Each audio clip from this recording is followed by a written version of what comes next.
Peace and welcome to the culture right here on the Black Star Network. I'm your host, Farajii Muhammad. Thank you so much for being a part of the conversation and tuning in this afternoon, folks.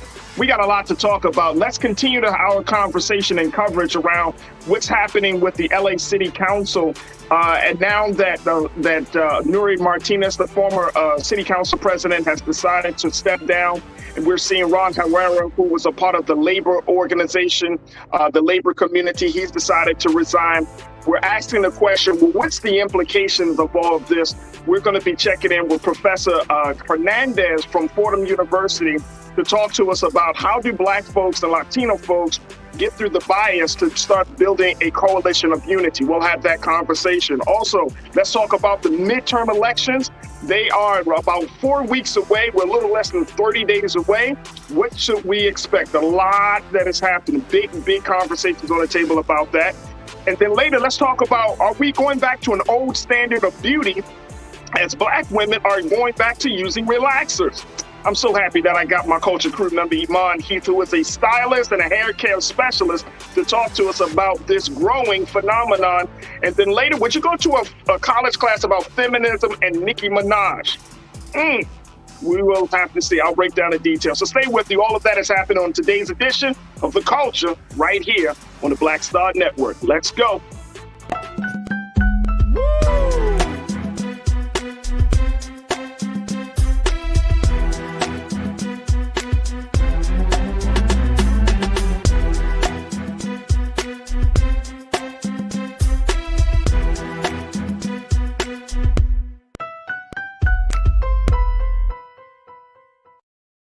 Folks, welcome to the culture here on the Black Star Network. I'm your host, Farajii Muhammad. Thank you so much for tuning in. I'm very, very excited about the conversation that we're going to have today as we check in and talk to Professor Tanya Kateri Hernandez, who is the professor of law at Fordham University. She's also author of the book Racial Innocence: Unmasking Latino Anti-Black Bias. And we want to talk to her in light of what we're seeing with the LA City Council situation. As the former city council president, Nuri Martinez, has resigned, Ron Herrera announced yesterday evening that he was walking away from his work as a labor organizer. And there are still calls, and I even put it out there, still calls for others. Gil Cedillo he made the apology, but he has not made any announcement about resigning, as he was a part of that conversation, as well as Councilman Kevin De Leon, another councilman who used racial slurs and was laughing and doing basically the unethical work of disenfranchising or planning or conspiring to disenfranchise Black communities for their gains. So we're going to jump right in. As also we're joined by our culture crew member, Iman Heath, who is an activist, who is an entrepreneur, to have this conversation. And of course, we invite you to be a part of the discussion as well. Make sure you post your comments on our YouTube and our Facebook page as we talk, and we'll make sure that we bring up as many of your ideas and your thoughts to the discussion as well. All right, I want to welcome Professor Tanya Kateri Hernandez to the discussion because I think this is very, very important that we do have this discussion. Professor Hernandez, thank you so much for taking time out your busy schedule to just be with us this afternoon. How are you today? I'm fine, thank you. It's a pleasure to be here. Thank you. Professor Hernandez, when we look at what's happening, right, and we don't have to, we talked about it yesterday. We know that the audio was out there. We know that there have been a number of apology statements out here. Here's my concern as a new resident, as a new Black Angelino. For me, my concern is looking at where the city currently is. We're 4 weeks out from a major mayoral election. The political rancor that we see, not just locally, but across the country, is already partisan, highly divided, especially along racial lines. What do we make of this? I mean, how does a major city, a very diverse city like Los Angeles, kind of start the process of moving forward? And especially, how does Black people, we only make up about 8% of the population here in the city of Los Angeles. How do we gain some political power in this moment? Well, I mean, I think one of the very first things that has to be acknowledged is that we do not have an actual conversation in place that predates this incident. What I mean by that is we do not have in Los Angeles or nationally a conversation about the ways in which Latinos have a culturally embedded racial set of attitudes, just like any culture does, and Mm, that the Latino set of racial attitudes includes anti-Blackness. This is not just a one-off. This is not just a Nuri Martinez or the others that are part of the LA City Council.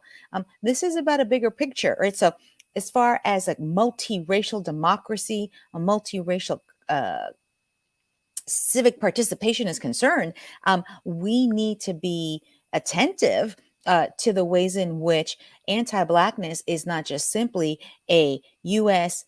English speaking white American dynamic, right? That there are many other communities of color mhm. that are complicit in anti-Blackness. And this has to be sort of part of the conversation that we're having as a nation about racial reckoning. Well, racial reckoning also needs to include the ways in which many other communities sustain and are part of anti-Blackness as well. So we're seeing one of the things that I was reading, Professor, is that, this thing kind of has so many implications, right? Because it's coming from a major political figure, major power broker in the city. We're seeing it is coming from from members of the Democratic Party. Um, it speaks to it adds the fuel to the fire that I think a lot of Black folks have against Latinos, right, and against members of the brown community who already feel like, you know what, Latinos are getting a leg up over Black folks. When we're seeing that even in the country, there's a growing community, a growing population of Latinos that outnumber Black folks.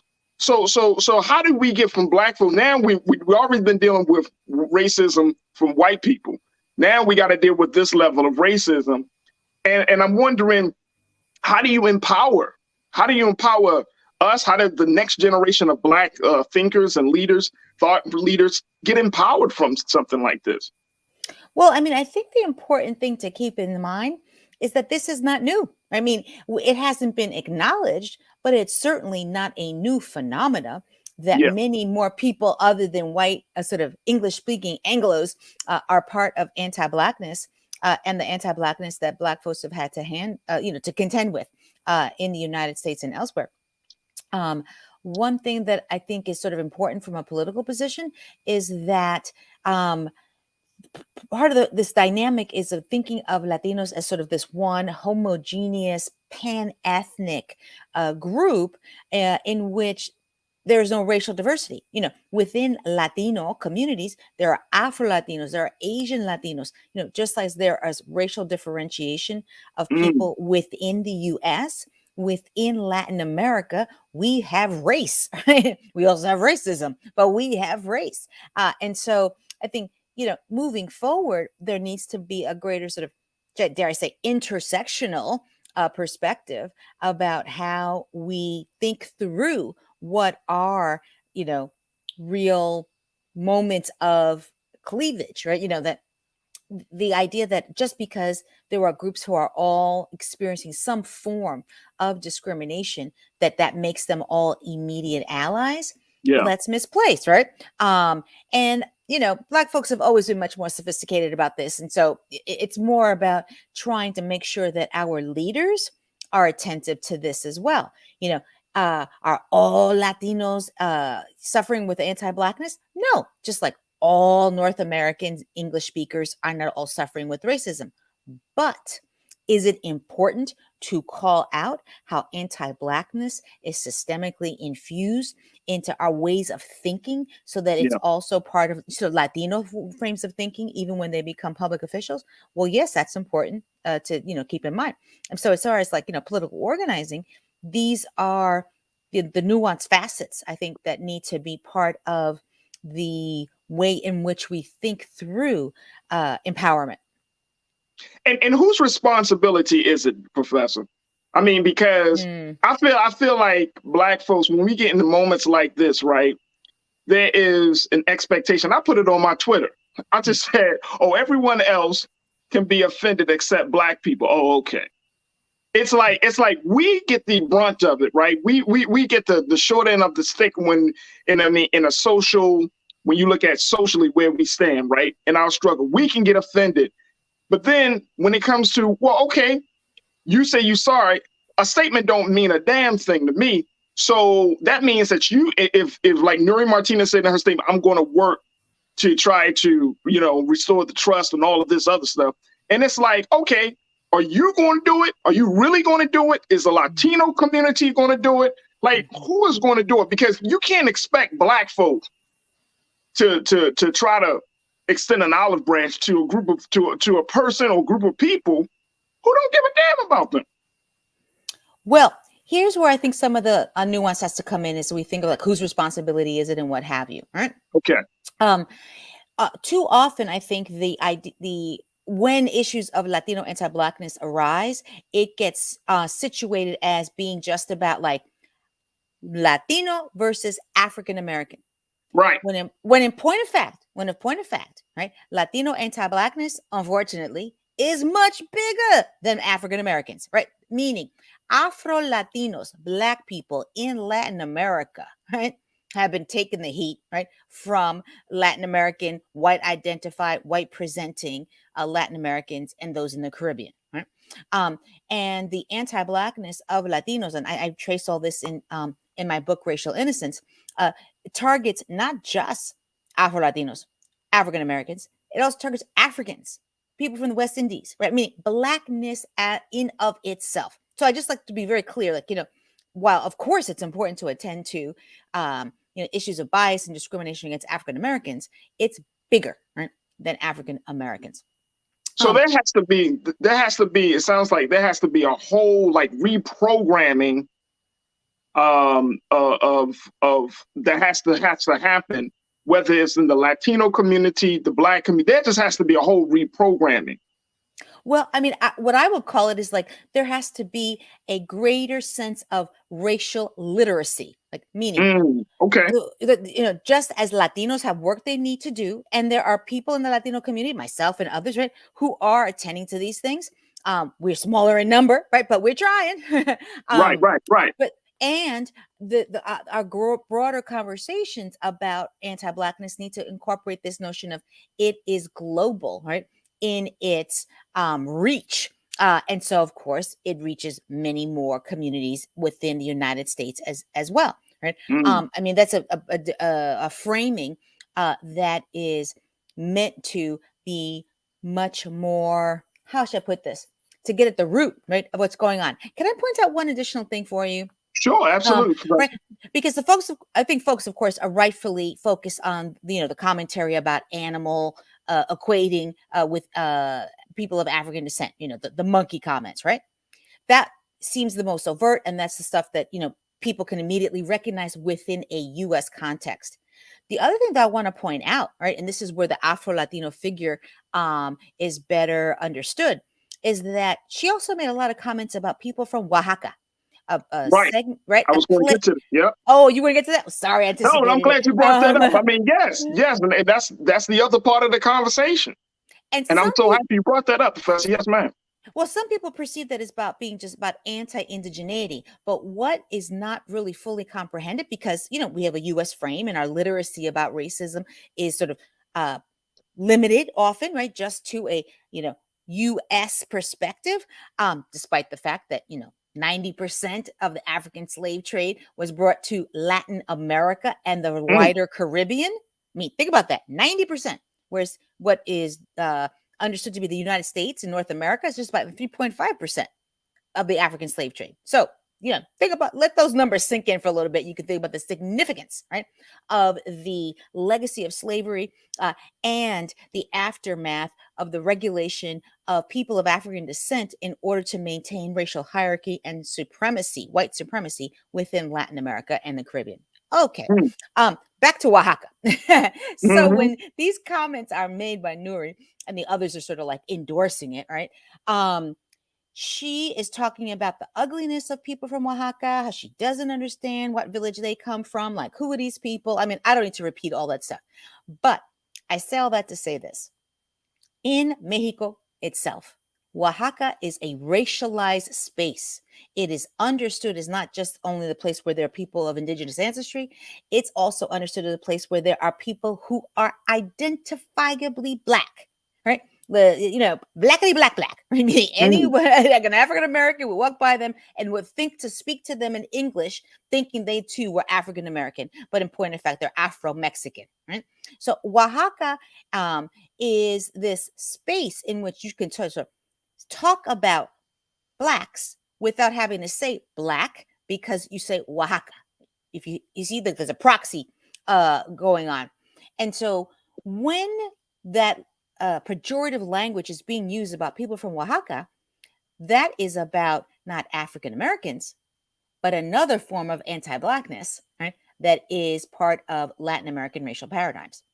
I want to bring in culture crew member Iman Heath. Iman, I know you got some questions. I want to give you a chance to talk to Professor Hernandez out of Fordham University. Again, folks, Professor Tanya Hernandez is joining us just for a few moments today.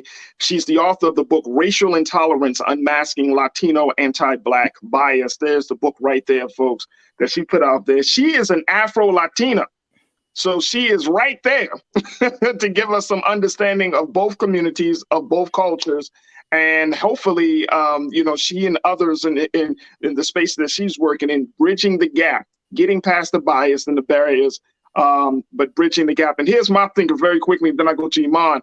I feel like this. I'm going to put this out there. When Black and brown fight, only white supremacy wins. That's where I'm at right now. When we fight, white supremacy wins. All right, Iman, talk to me. What's your question and your take on this? So, Professor, my question is, although we all come from a different cultural background, some of us may not even know where we originate from. Granted, we do know this.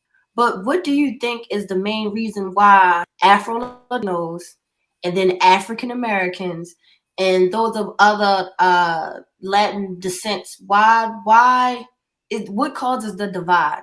Because like you said, in some areas you can look and they may look like they're Black, just like me, but it's that extra fact that they're not actually African American that separates them. But it's like, of course there's a difference. Of course, heritage and culture is a difference. But why do you think there's such a great divide when we're essentially the same people? The only thing that separates us is really our culture. To be honest, our language and the food we eat and how we celebrate certain holidays and what we don't celebrate. Like, what do you think causes the biggest divide between Black and brown? Right. Well, here I would add on an extra layer, right? And the extra layer is this, that what we think of as the Black-brown divide is a bit of an overstatement in the following respect, right? Within Latin America, there are huge and growing numbers of social justice movements of Afro-Latin Americans, right? In fact, when the United Nations organized the World Conference Against Racism held in South Africa in 2001, one of the largest contingents of people who were present to talk about racism and the need for attending to the anti-Blackness in the world were Afro-Latin Americans. Right? Brazil sent out a huge contingency, but so did many other countries within Latin America. So, I just want to put out the layers for us, right? That to sort of talk about all Latinos or all Latin Americans misses the role of white supremacy within Latin America and within Latino communities. Meaning, as the founder, Miriam Jimenez Roman, of the Afro-Latino Forum and the area of studies called Afro-Latino Studies, she said, some browns, you put that in quotes, some browns are browner than other browns, right? Meaning there's a way in which Blackness is salient, right? And so when we look at what people in the media call it the Black-brown divide, that's an overstatement because that's sort of collapsing all the ways in which some browns are browner than other browns within Latino communities. And of course, there's also the way in which within Latino communities, some folks are more woke than others, right? Just as there are in any community, right? Right. So I just want to put that out there first. Then, then to be much more responsive to your media question, like how then of those who are part of the anti-Blackness project, right? Within Latino communities. Why? Because we come from backgrounds that are already, before you even factor in U.S. created systems of white supremacy, we have our own systems of white supremacy and hierarchy in Latin America and the Caribbean. Right? And so you fuse those two things together, right? And it's pretty entrenched. Right? The other layer that I think really has to be really recognized is that as victims of discrimination ourselves, just talking about Latinos more broadly, right? There's this notion of, well, we can't be those who are viewed as the aggressors, as being in any respect agents of discrimination, because we ourselves are victims of discrimination, which of course is a complete myth. You can both be a victim and you can also be an agitator and an aggressor. But these two things can coexist, and unfortunately they often do. But that notion combined with the notion, well, Latinos, this mythology, we don't come in black and brown or white. We're all racially mixed. We all just one happy family. And so we don't know what racism is. We are, as I say in the book, racially innocent because we don't know from racism. That's a U.S. thing. And our stuff in Latin America and the Caribbean, well, that's sort of like a benign sort of prejudicial attitude that's going to evaporate when the old people pass on, but it's not really part of our systems, which of course is a complete myth. But that mythology creates a kind of psychological defense against recognizing that when you call a black child a monkey, that you are part of anti-Blackness. Absolutely. Absolutely. We got a couple of moments left with you, Professor. So we've been I'm very appreciative. I just want to get a couple of comments from our online culture crew who are so this conversation is taking on a life of its own on our YouTube and our Facebook chat. So I'm really excited about that. Janae, you checked in and say, look, see, this is why you teach do unto others as you would yourself. So let's not lessen what we humans know. The sorries are just that. Sorry. There it is. Janae, I feel you. Corinna, you checked in and said, technically, I can be considered Latino because my black mother is from Belize in Central America. Yep, there it is. More, you checked in and said, we show the Latinos that we are the ones who are responsible for the Latinos' existence. That's a big one. That's a big one. Professor, can you speak to that for a couple of seconds? Well, I guess I'm not entirely clear what is meant by the phrase, unless this is part of, the acknowledgement that the African American civil rights movement is responsible for any sense of equality and freedom that any of us have in the United States, right? That sense of all of us, right, are part of needing to acknowledge gratitude and be in support of African-American civil rights movements, because any kind of freedoms that exist within this country are really because of the long-standing, long haul of civil rights movements by African-Americans or people of African descent. Now that Absolutely. Latinos have been part of some of these movements as well, should also be acknowledged. But I understand that, at least as I read the comment, that's sort of how I understand it.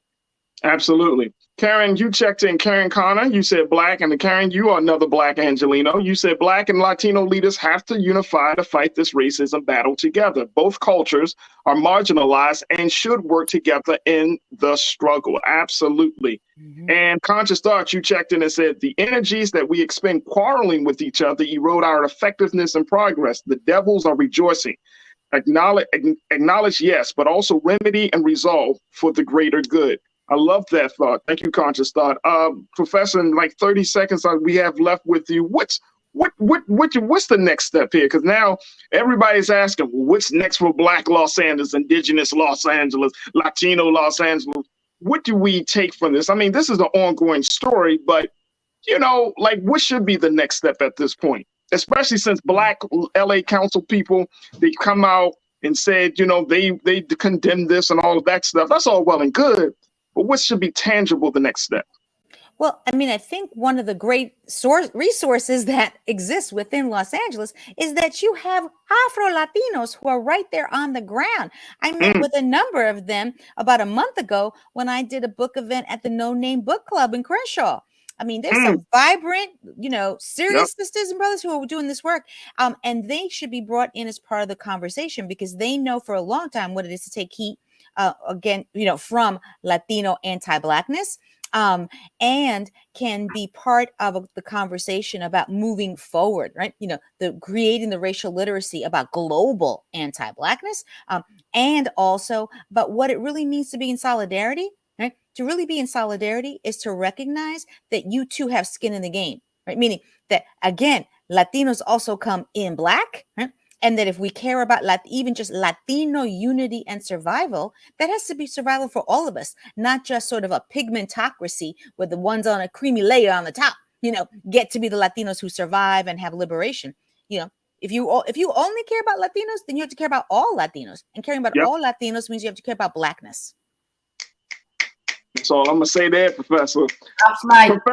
Professor Tanya Kateri Hernandez, who is the professor of law at Fordham University in New York City. She's also the author of the book Racial Innocence: Unmasking Latino Anti-Black Bias and the Struggle for Equality. Folks, take a look at that.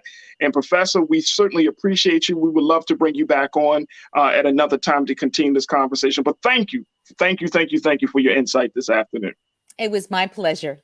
Absolutely. All right, folks, we got to take a quick pause. When we come forward, let's have a conversation about the national midterms elections. We're going to check in with one candidate who's up against some challenges as she's trying to do the great work of represent the state of Florida. Stay with us for that conversation. That's happening next here on The Culture on the Black Star Network.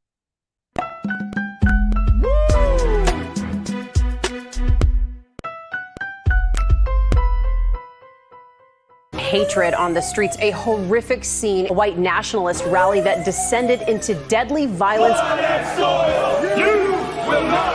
White people are losing their damn minds.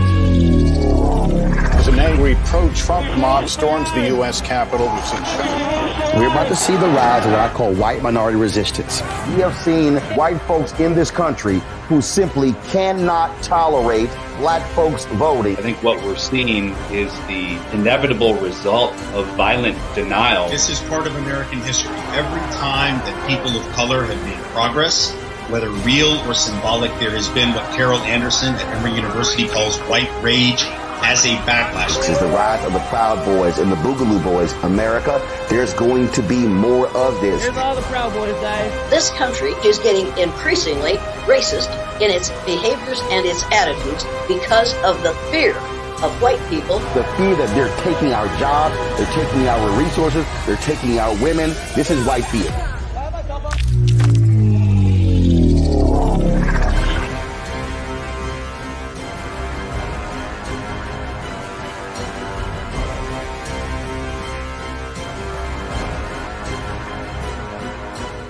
When we invest in ourselves, we all shine.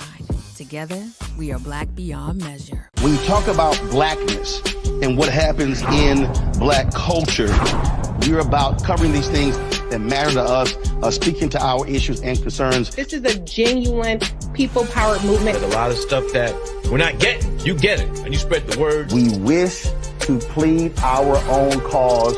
Too long have others spoken for us. We cannot tell our own story if we can't pay for it. This is about covering us. Invest in black-owned media. Your dollars matter. We don't have to keep asking them to cover our stuff. So please support us in what we do, folks. We want to hit 2,000 people, $50 this month, raise $100,000. We're behind 100,000, so we want to hit that. Y'all money makes this possible.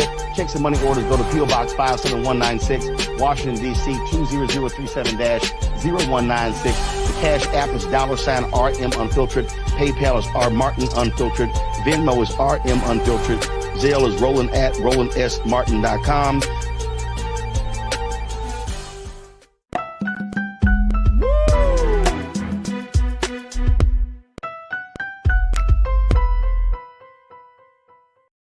All right, folks, now shifting from California to Florida, we wanted to have a conversation about the national midterm elections as we're a little bit less than 30 days from what many people have said is one of the most pivotal midterms in this country's history.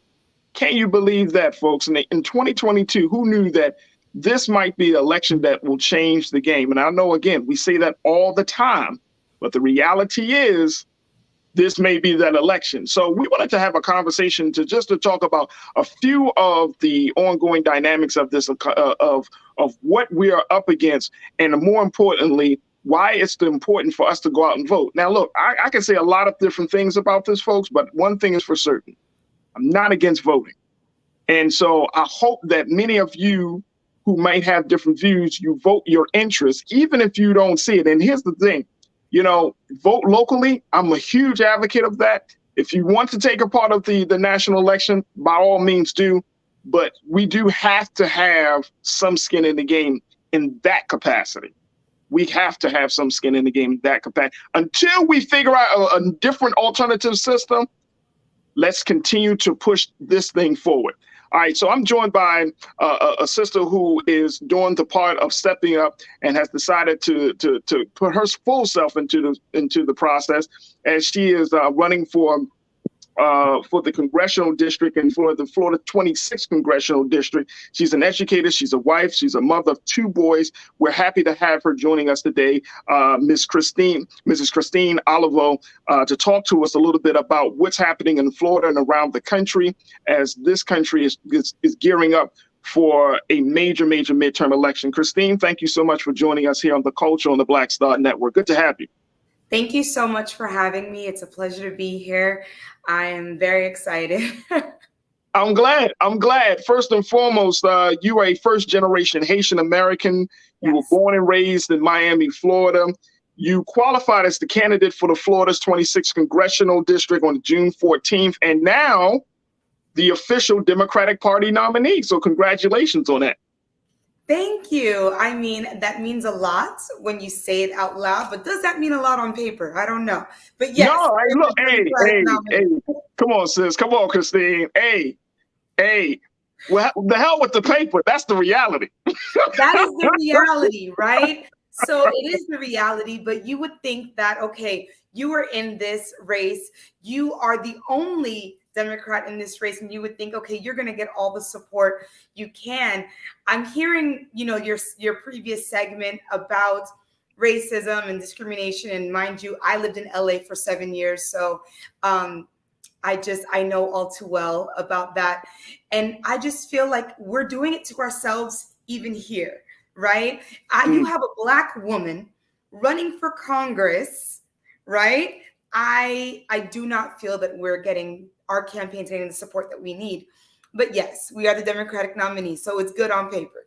It's good on paper. All right, very quickly, what area of Florida does that cover, the 26th Congressional District? It covers Wynwood, Overtown, Midtown, Hialeah, Allapattah, Doral, Miami Lakes, Miami Springs. It goes all the way to Naples, Immokalee. I have to give a shout out to Immokalee, which is a predominantly migrant town, predominantly Haitian immigrants, Mexican immigrants, Venezuelan immigrants. We have people from everywhere, but it is a predominantly minority little town, and they don't get enough love. So I just want to give a shout out. It is a very long district. That's awesome. I want to also bring in Iman Keith, who is our culture crew member, joining us today as we have this conversation. First and foremost, Christine, when we look at we talk about Florida a lot here on the Black Star Network. And I'm not saying that because it's for any good reasons. It's unfortunate Florida is going through some major change. First, before we even talk about the politics of how has things been considering the aftermath of Hurricane Ian? Talk to us a little bit about where the state is, where the district that you're running for, where our people are in that part of the state. So it's rough. And I want to first say that I am a little bit upset at our president for giving a shout out to Ron DeSantis and saying that he's doing a good job. He is not. Wow. I was on the ground yesterday in Fort Myers, in an area called Linda Loma, an area that is predominantly Black and brown communities. And They have been ignored. They are literally, their entire life is on the street. They're sleeping in tents in front of their houses. The streets smell like sewage. The kids are running and playing in the sewage. It is terrible. Down the street, we have Harlem Heights, Anthony Park. We have all of these predominantly Black and brown communities that are not getting the attention that they deserve. And a lot of these communities are minorities or immigrants. They're afraid to even get help, to call for help, because they don't know what's going to happen with their status. And they don't have translators to help them with their FEMA applications. Damn. So, I mean, we've got a serious crisis here. And there's an entire community that they haven't even touched yet. They don't even know if people are still alive in there. Everything, a boat capsized in the community. It's a trailer home community. They can't get in. They don't know what is going on. So I just want to say that we have a crisis. And if we don't handle it right now, we're going to see an aftermath the size of Katrina. Oh my God. And that is far different from what we're hearing. I mean, we understand, I've seen the images of the devastation. I'm sure Iman have seen it. We're seeing the videos, we know. And if nothing has come from Hurricane Katrina, it's the fact that we often see Black folks get rescued last. Yes. Especially when it comes to these natural disasters. And so I'm happy to hear that, you know, if you're putting this out there, and this is a national space, right? National platform, to let folks know, like, Black folks ain't doing well in Florida right now in certain parts of the state because of this natural disaster. What do you want to see as a person that's not just running for office, but as a resident, as a Black woman that's a part of the community? What kind of help do our people need right now? Right now, our people need FEMA to show up. At this point, FEMA has set up different offices or different areas for you to go to get help, or you can go online and get help. If I don't have internet, if my car is buried under my house, if I do not have any means of communication or transportation, how can I get to you? We need people to show up, meet people where they are at, and understand that they don't have a way to get to you. They don't have a way to get the help or call for help. If we don't go into these communities, there's no way for them to communicate with us. And I mean that sincerely. We were in a community in Naples. Most people think, oh, Naples is just wealthy snowbirds, that everybody's got all this money. There is a minority group in Naples, and they live in Whistler's Cove, right? This community had no power. Their children were running around in diapers because they were getting heat rashes. One gentleman he hadn't had oxygen in days because he didn't have power. One woman, her insulin done because she couldn't refrigerate it. I went into that community. I brought generators. I brought food along with Aletha Shapiro, and the American Red Cross showed up on the last day, and Cindy Banyai, who's also running for Congress in District 19. The three of us, we got together and we brought the community what they needed. All we need is simple. We need you to show up, period. What is the state saying? What's the governor saying about these are areas that haven't been rescued or is not being looked at right now? He's not saying anything. He's not saying that. He has an election coming up. His focus is that everybody's doing the work on the ground. We have deployed FEMA. Everybody's getting the help that they need. No one is talking about the Black and brown communities that are being neglected and ignored. That's not happening. And the thing is that they don't have a platform or a voice to speak out. It's on us to do that. There is another woman running for Commissioner of Agriculture, Naomi Blumer. She actually stopped campaigning to go and tour these areas. She went into Orlando. People don't even realize Orlando was flooded. Some people are just getting their power back now. What is it? Is it Bethune? One of the historically Black colleges, they don't even have school anymore. They were flooded to the point of they had to cancel school until they can figure out how to get back up and running. What I'm saying right now is we have a crisis, and more politicians are concerned with their election, and they are not doing the work. Iman, are you surprised to hear this from Christine? I'm not surprised, but it's crazy that nobody, not even on social media, you know, that's usually where everyone has stuff to say. Nobody's bringing attention to the fact that something hasn't been corrected in Florida from what it looks like on the opposite end of not, you know, who those who don't live there, who aren't there. It looks like, okay, Hurricane Ian came, did whatever, but it wasn't as bad as how you're putting it right now. It doesn't sound from what media is putting out there that anyone needs a significant amount of help. For you to say that there are still people in areas, especially minorities, who still haven't even been, no one has come to see if people are even alive in that area. I'm not surprised because, again, capitalism. If when it comes to minorities, and especially when it comes to immigrants as well, and I'm sure you know DeSantis does not give a care about an immigrant from his most recent stunt, sending immigrants away, but it's just not being put out there. Like, people, I'm gonna say most of us had no clue that much type of damage was done in Florida. No, not at all. Look, and I try to keep my head on a swivel, Christine. I try to keep to stay on top of these things. But to hear what you're saying, it sounds like, I mean, we were told, and I'm sure this number has certainly gone up, but the death toll from the hurricane was a little bit over 100. But it sounds like it might be way higher, considering if they're not even. It's going to be looking at the situation. You're talking about a state that hid the amount of deaths from COVID. Okay, this is the state that you're talking about. So you think that they're going to really release how many people have died from this hurricane? I'm not telling you anything that I heard. I am telling you what I have witnessed, what I saw yesterday, the neighborhood that I was literally in yesterday. These people cannot even live in their homes. How come they have not been relocated to somewhere that they can stay until we figure out a better housing situation for them? Their children are going to get sick. People are probably going to get sick or die from not getting proper care. That is the situation that we're in right now. I'm not exaggerating. I wish I was exaggerating, because it hurts my heart to see Black and brown communities being once again tossed aside as if we don't contribute to our society.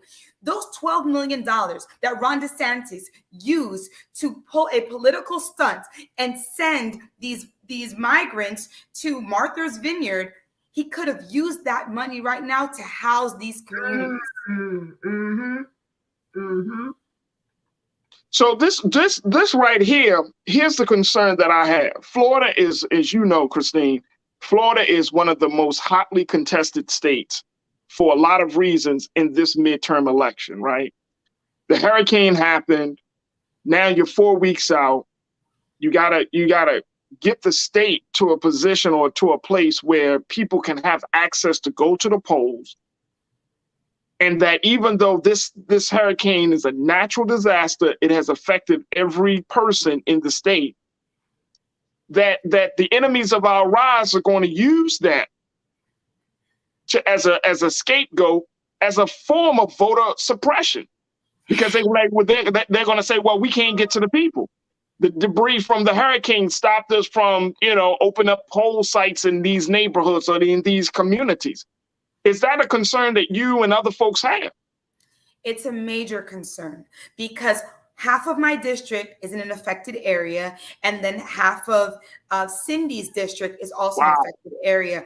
And both districts the incumbent is Republican, right? So this is the issue that we have. People don't even have mailboxes anymore. They're gone. Where are you going to put their vote by mail ballot? How are you going to deliver it? They don't have houses anymore. Where are you going to go? Some people are now deceased. These are all things, and today is the last day to register to vote. Today is the last day. Wait a minute, hold on, Christine, hold on. Right. So there wasn't any type of emergency policy put in place. Like, was today originally scheduled to be the last day anyway, regardless of the hurricane? Okay, so there was no emergency policy put in place as a result of Hurricane Ian to say, okay, let's extend the voting, because this is all on the state level. I know this. This is done on the state. This has nothing to do with federal government. This could be determined and decided upon by state government of Florida to say, as a result of the hurricane, as a result of the destruction done, we're going to extend the voting. So you mean to tell me people got to worry about casting a ballot while they try to figure out where they live? Exactly. Hold on, to even add to that, Farajii, but when you paint that picture, I'll go ahead and say it. Like you said, this could be a form of a way to oppress minorities, blacks and browns, from voting for another year yet again. It doesn't sound far-fetched at all. I'm not going to say, it would be support just because, minorities were going to vote for who looks familiar with us. However, the Democratic Party, especially in Florida, are majority African-American people. And the areas that are affected the most, from what you're saying, who are still affected, are from African-American and brown and blacks communities. So I'm not surprised. But that sounds crazy for no type of room to alleviate the situation. Like this sounds like I'm not saying a setup, because no one can create a hurricane. I'm not saying that, but no. But let's call it what it is, Iman. Let's call it what it is. It's exploitation. You exploited this natural disaster. And hell, you know what I'm saying? The way the creator, the way the God is, he might, and I mean, he might create another situation on voting day in November. We don't know, but that's the satanic part of it. That's crazy. That you exploit this situation so that way you can win, not thinking about the people, not thinking about. I mean, because for the governor and for the state of Florida, the state legislators, to not say, all right, we got to do something special because of the hurricane. Yeah. I mean, this is crazy. So of course, this is like, the media is not. When I say for you to say this to be able to register to vote, on top of certain areas not getting help, it doesn't look like that on the outside at all. Of course not, because who controls the media? Who controls the media? Do you think that it's the small black and brown communities that control the media? Absolutely not. Right now, Ron DeSantis is probably at a game, a football game, baseball game. I mean, the other day, he was there for photographs. No, this is not a concern to them, and they technically own the media right now. So let me ask you also, Christine, when we talk about, I mean, we've been talking about this hurricane, which is, again, another layer that our people are going to have to contend with during this election season. And take a look at some of these images, folks. What neighborhood are we looking at here right now? Let me just get that is Linda Loma. Okay. That is where literally I drove there yesterday, and everybody's stuff is just out there. You just want to cry because you see that this is their lives. Their lives are out there. And you see doll houses, you see couches, bedroom sets, everything is gone. Now, what you have to remember is these people probably were renting. They don't own their place, or even if they own their place, they probably don't have insurance. How are they going to replace all of this in the middle of inflation?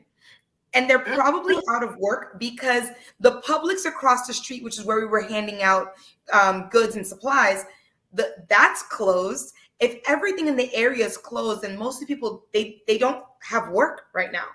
What's the demographics? I'm not sure what their savings looks like, but I'm pretty sure they are struggling. I'm sure. And what's the demographics for Linda Loma, Christine? Is it predominantly black, white, Latino? What's the demographic? It's a mix between black and Latino, predominantly Latino, a lot of migrants. English is not their first language.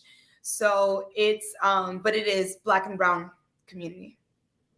So what's being done? I mean, from your vantage point, you're a candidate, you're the Democratic Party nominee for your congressional district. What is what is being done? What can be done at this point to at least get people, And part of me, I'm a little bit in an internal dilemma, Iman and Christine, because it's like I want people to go out and vote, but can you tell people to vote when they don't know what their living situation is going to look like? You know what I mean? Like I don't want to sound harsh or insensitive. Like, no, go out and vote in the most important midterm of our history. But then you don't have a house, man. Like, you don't have a place to live. Your children can't lay their head in a decent place at night. Right. How do you work through that? What's the Democratic Party? What folks are doing right now to try to help to alleviate that burden? So right now, most of the candidates, like yesterday, I was with Charlie Chris and Carla Hernandez, and like I said, Cindy Banyai and Naomi Blamir, and all of us, we were out there. We were just meeting their needs, right? And as we sit down and meet with the people and we say, okay, you need diapers, here's water, here's some food. Do you need help with your application? We just offer the help. Now, we understand that we all need to campaign at the same time. It's very difficult and we try not to be insensitive, but we let people know, say, listen, the best way that I can help you is if I get into this office. I can do so much more good. Right now, I'm giving you the resources that I have from my own two hands. But once I'm able to get into office, I can do so much more. Please do not forget us on November 8th.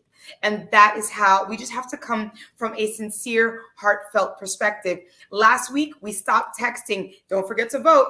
We started texting, are you okay?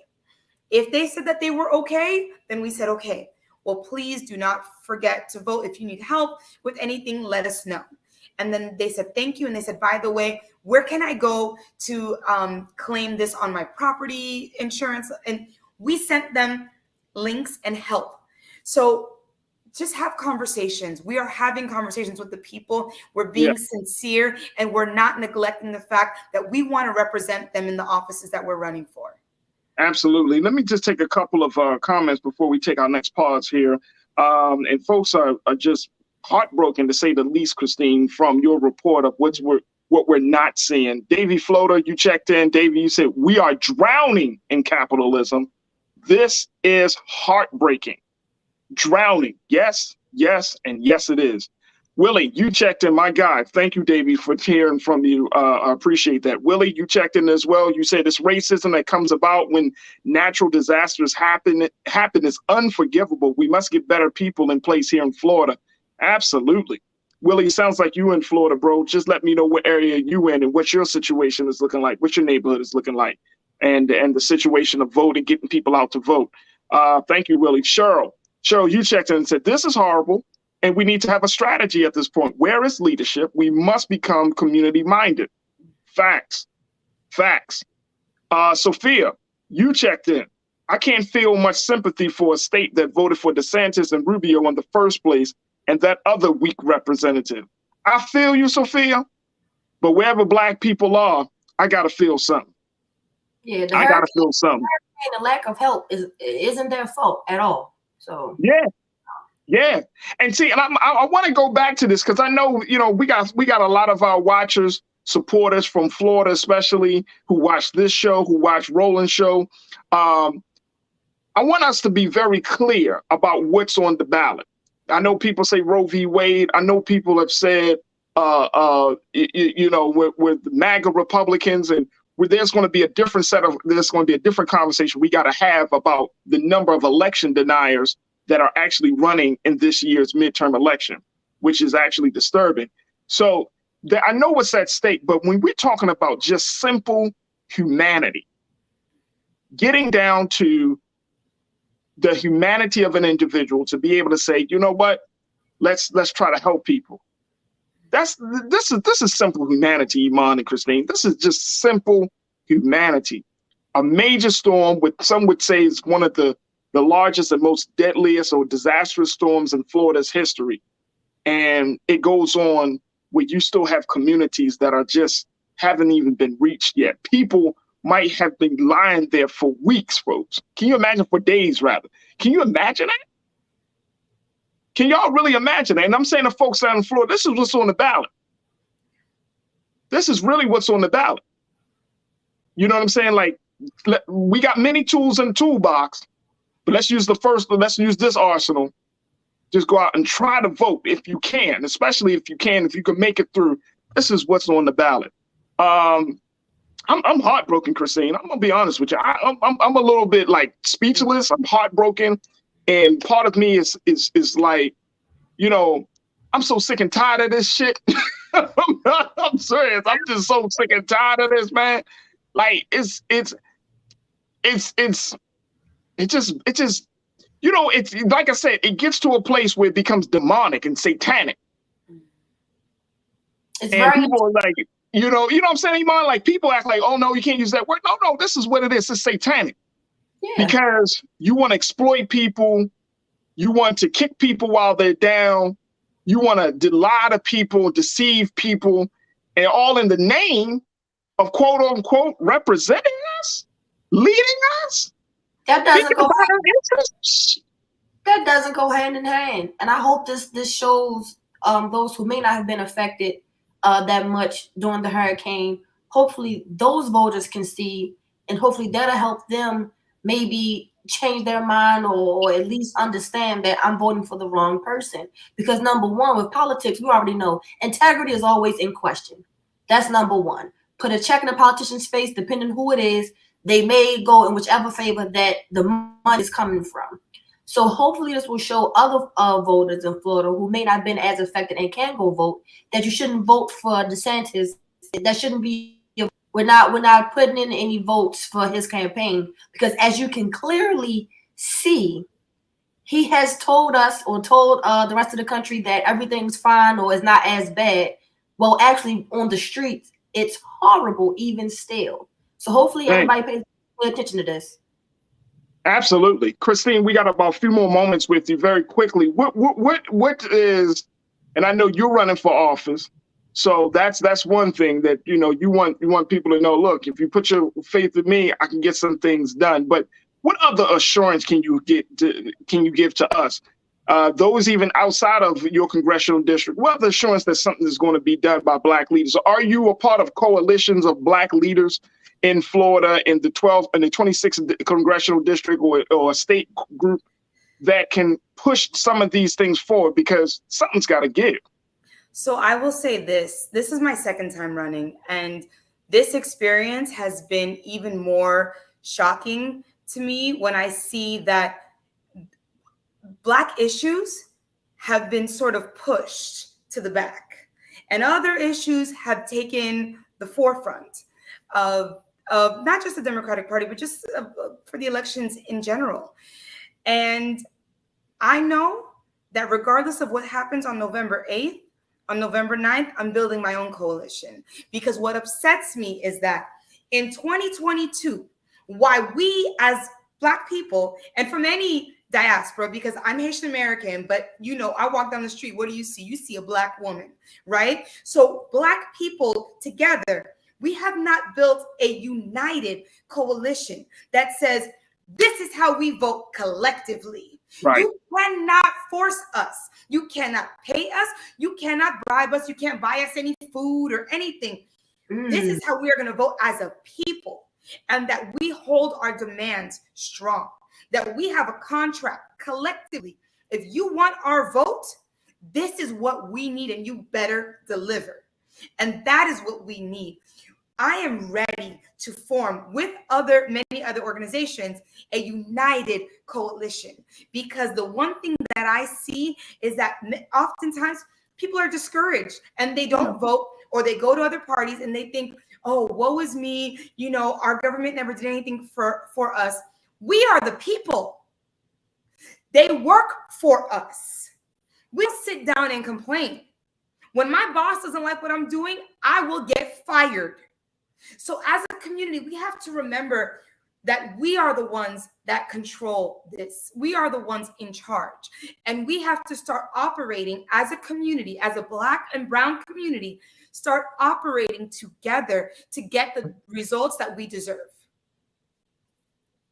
I hear you right there, Christine. I appreciate your time with us this afternoon. Thank you for your updates about what's going on in the state of Florida, and good luck with your campaign.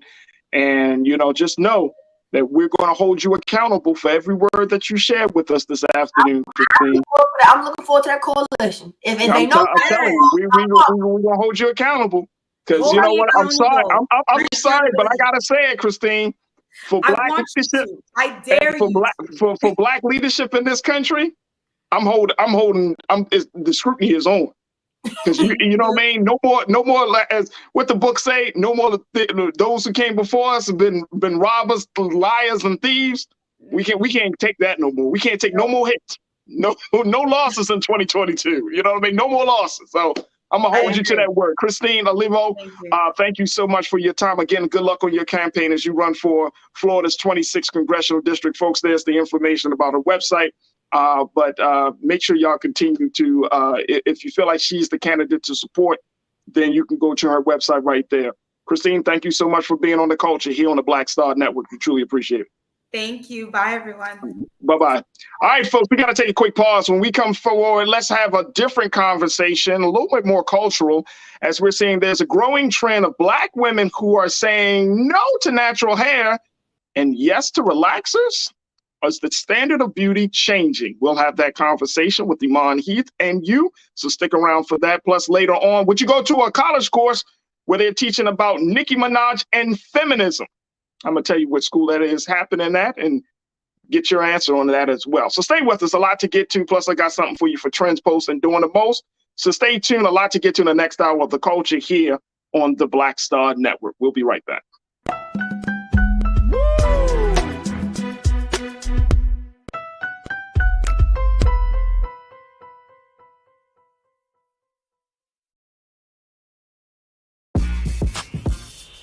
When we invest in ourselves, our glow, our vision, our vibe, we all shine.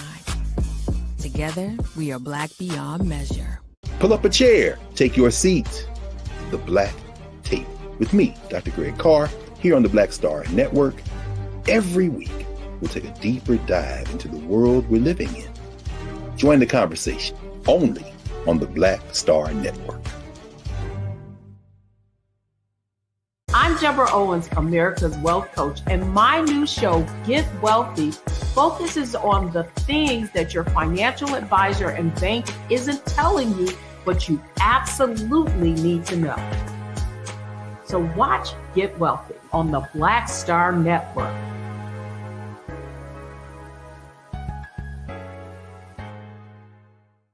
Hi, I'm Dr. Jackie Hood Martin, and I have a question for you. Ever feel as if your life is teetering and the weight and pressure of the world is consistently on your shoulders? Well, let me tell you, living a balanced life isn't easy. Join me each Tuesday on Black Star Network for A Balanced Life with Dr. Jackie.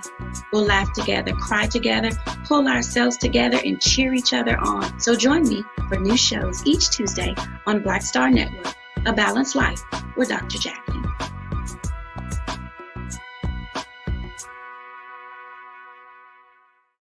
When we invest in ourselves, we all shine. Together, we are Black beyond measure.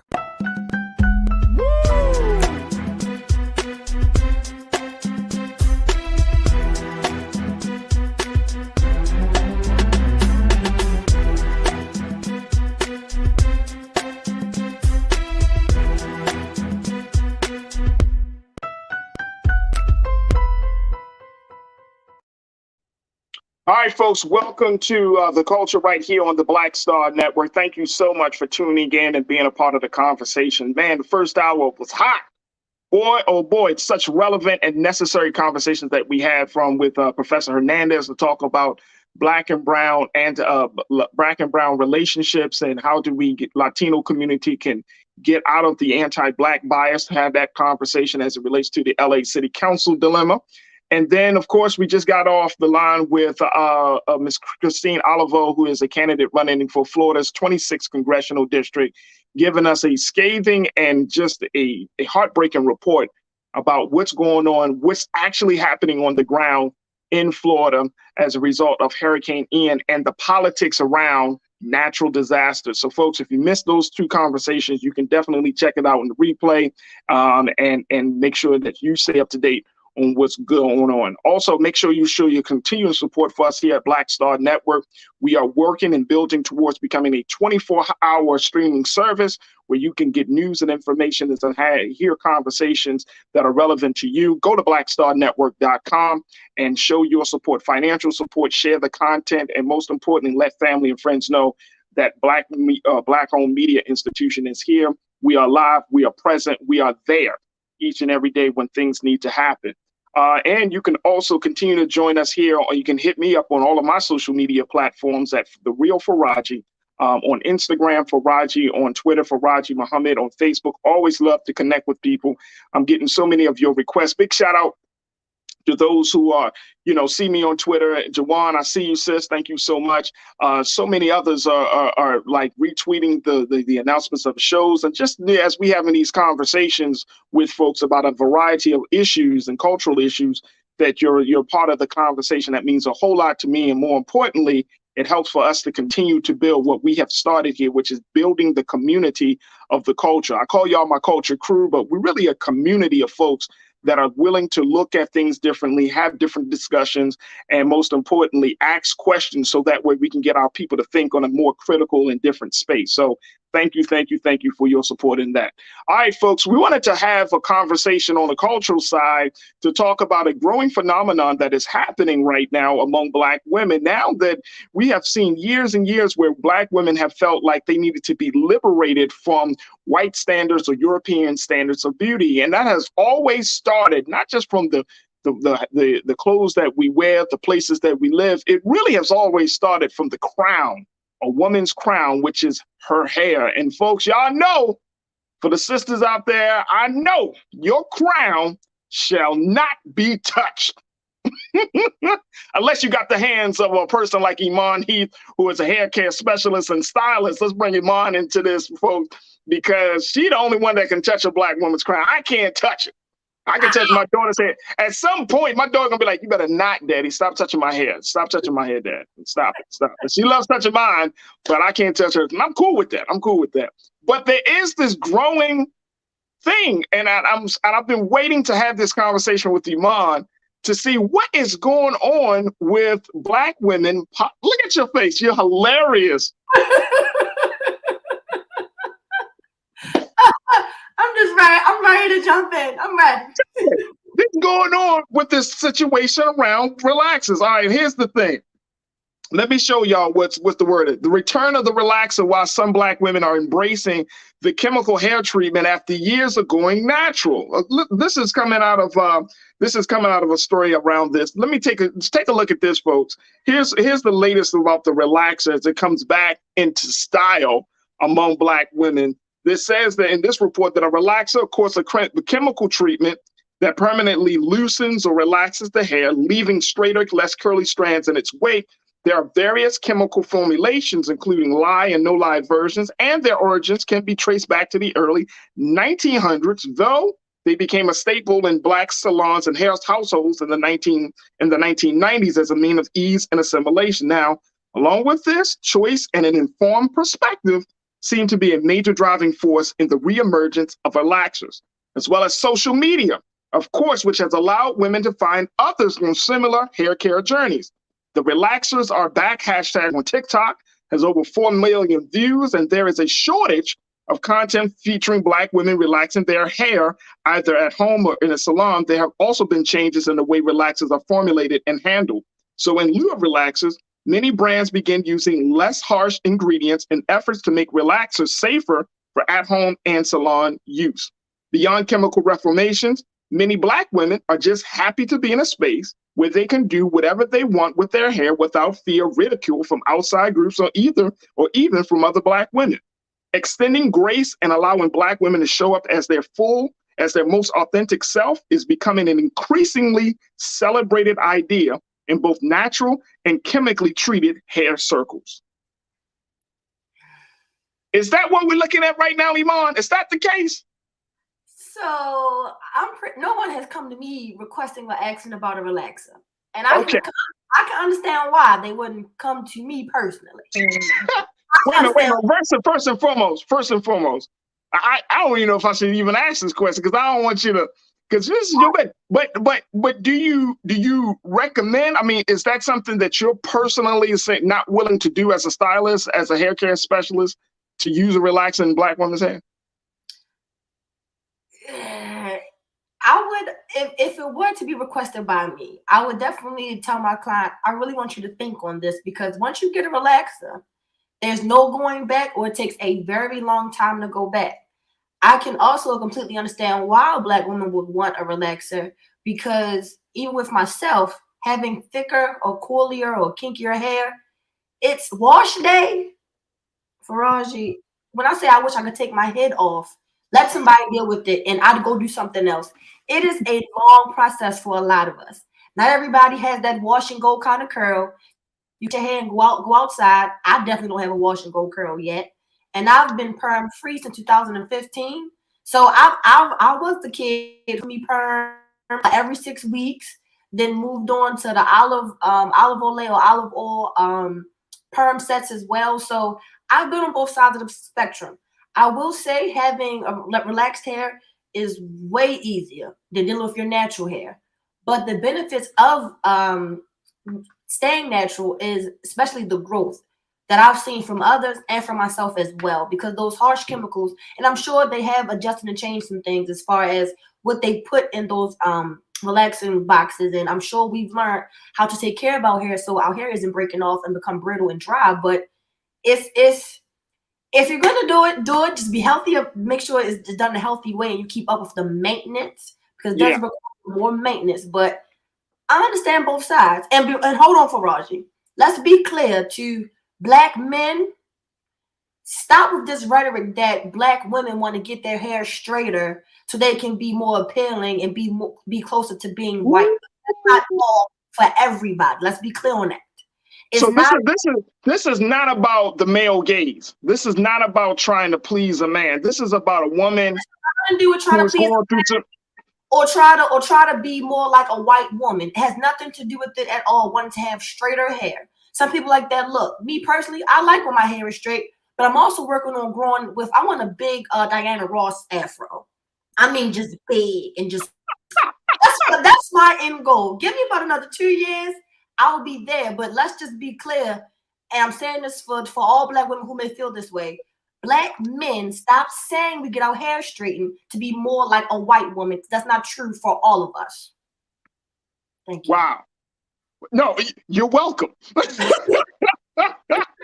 No, because, and I know folks are checking in on our culture crew, our online culture crew. They're like, why are we having a conversation about this? Folks, it's a cultural conversation. No, really. But do you see that? I mean, based upon your conversations with the women that you come across, are we seeing this kind of like trend? Like, what does this say to you? That the standard of beauty is what now? Because natural hair, the Black woman with natural hair was the standard of beauty for the past, I would say, past 10 years. I may be wrong in my number, but I'm just taking, just kind of keeping thinking this through. So for the past 10 years, we've seen this. They kicked off the whole natural hair, and then India Arie, when she came in with her, I'm Not My Hair anthem, that kicked it up a notch as well. So Solange did it, right? Huh? We did Solange. Solange was she. Mm-hmm. Yeah. So what my question is.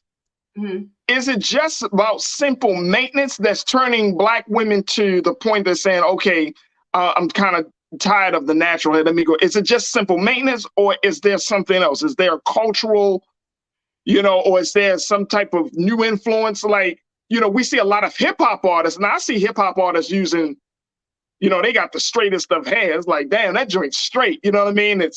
It's flowing and straight. But I'm wondering if that is even, does that play a role in how women are seeing themselves?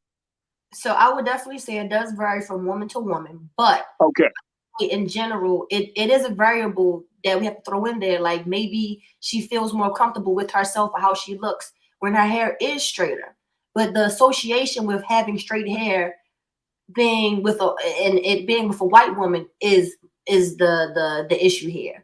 I will say I do think Black women We are pulling ourselves away from the beauty standard of America, and we're creating our own standard in our own community.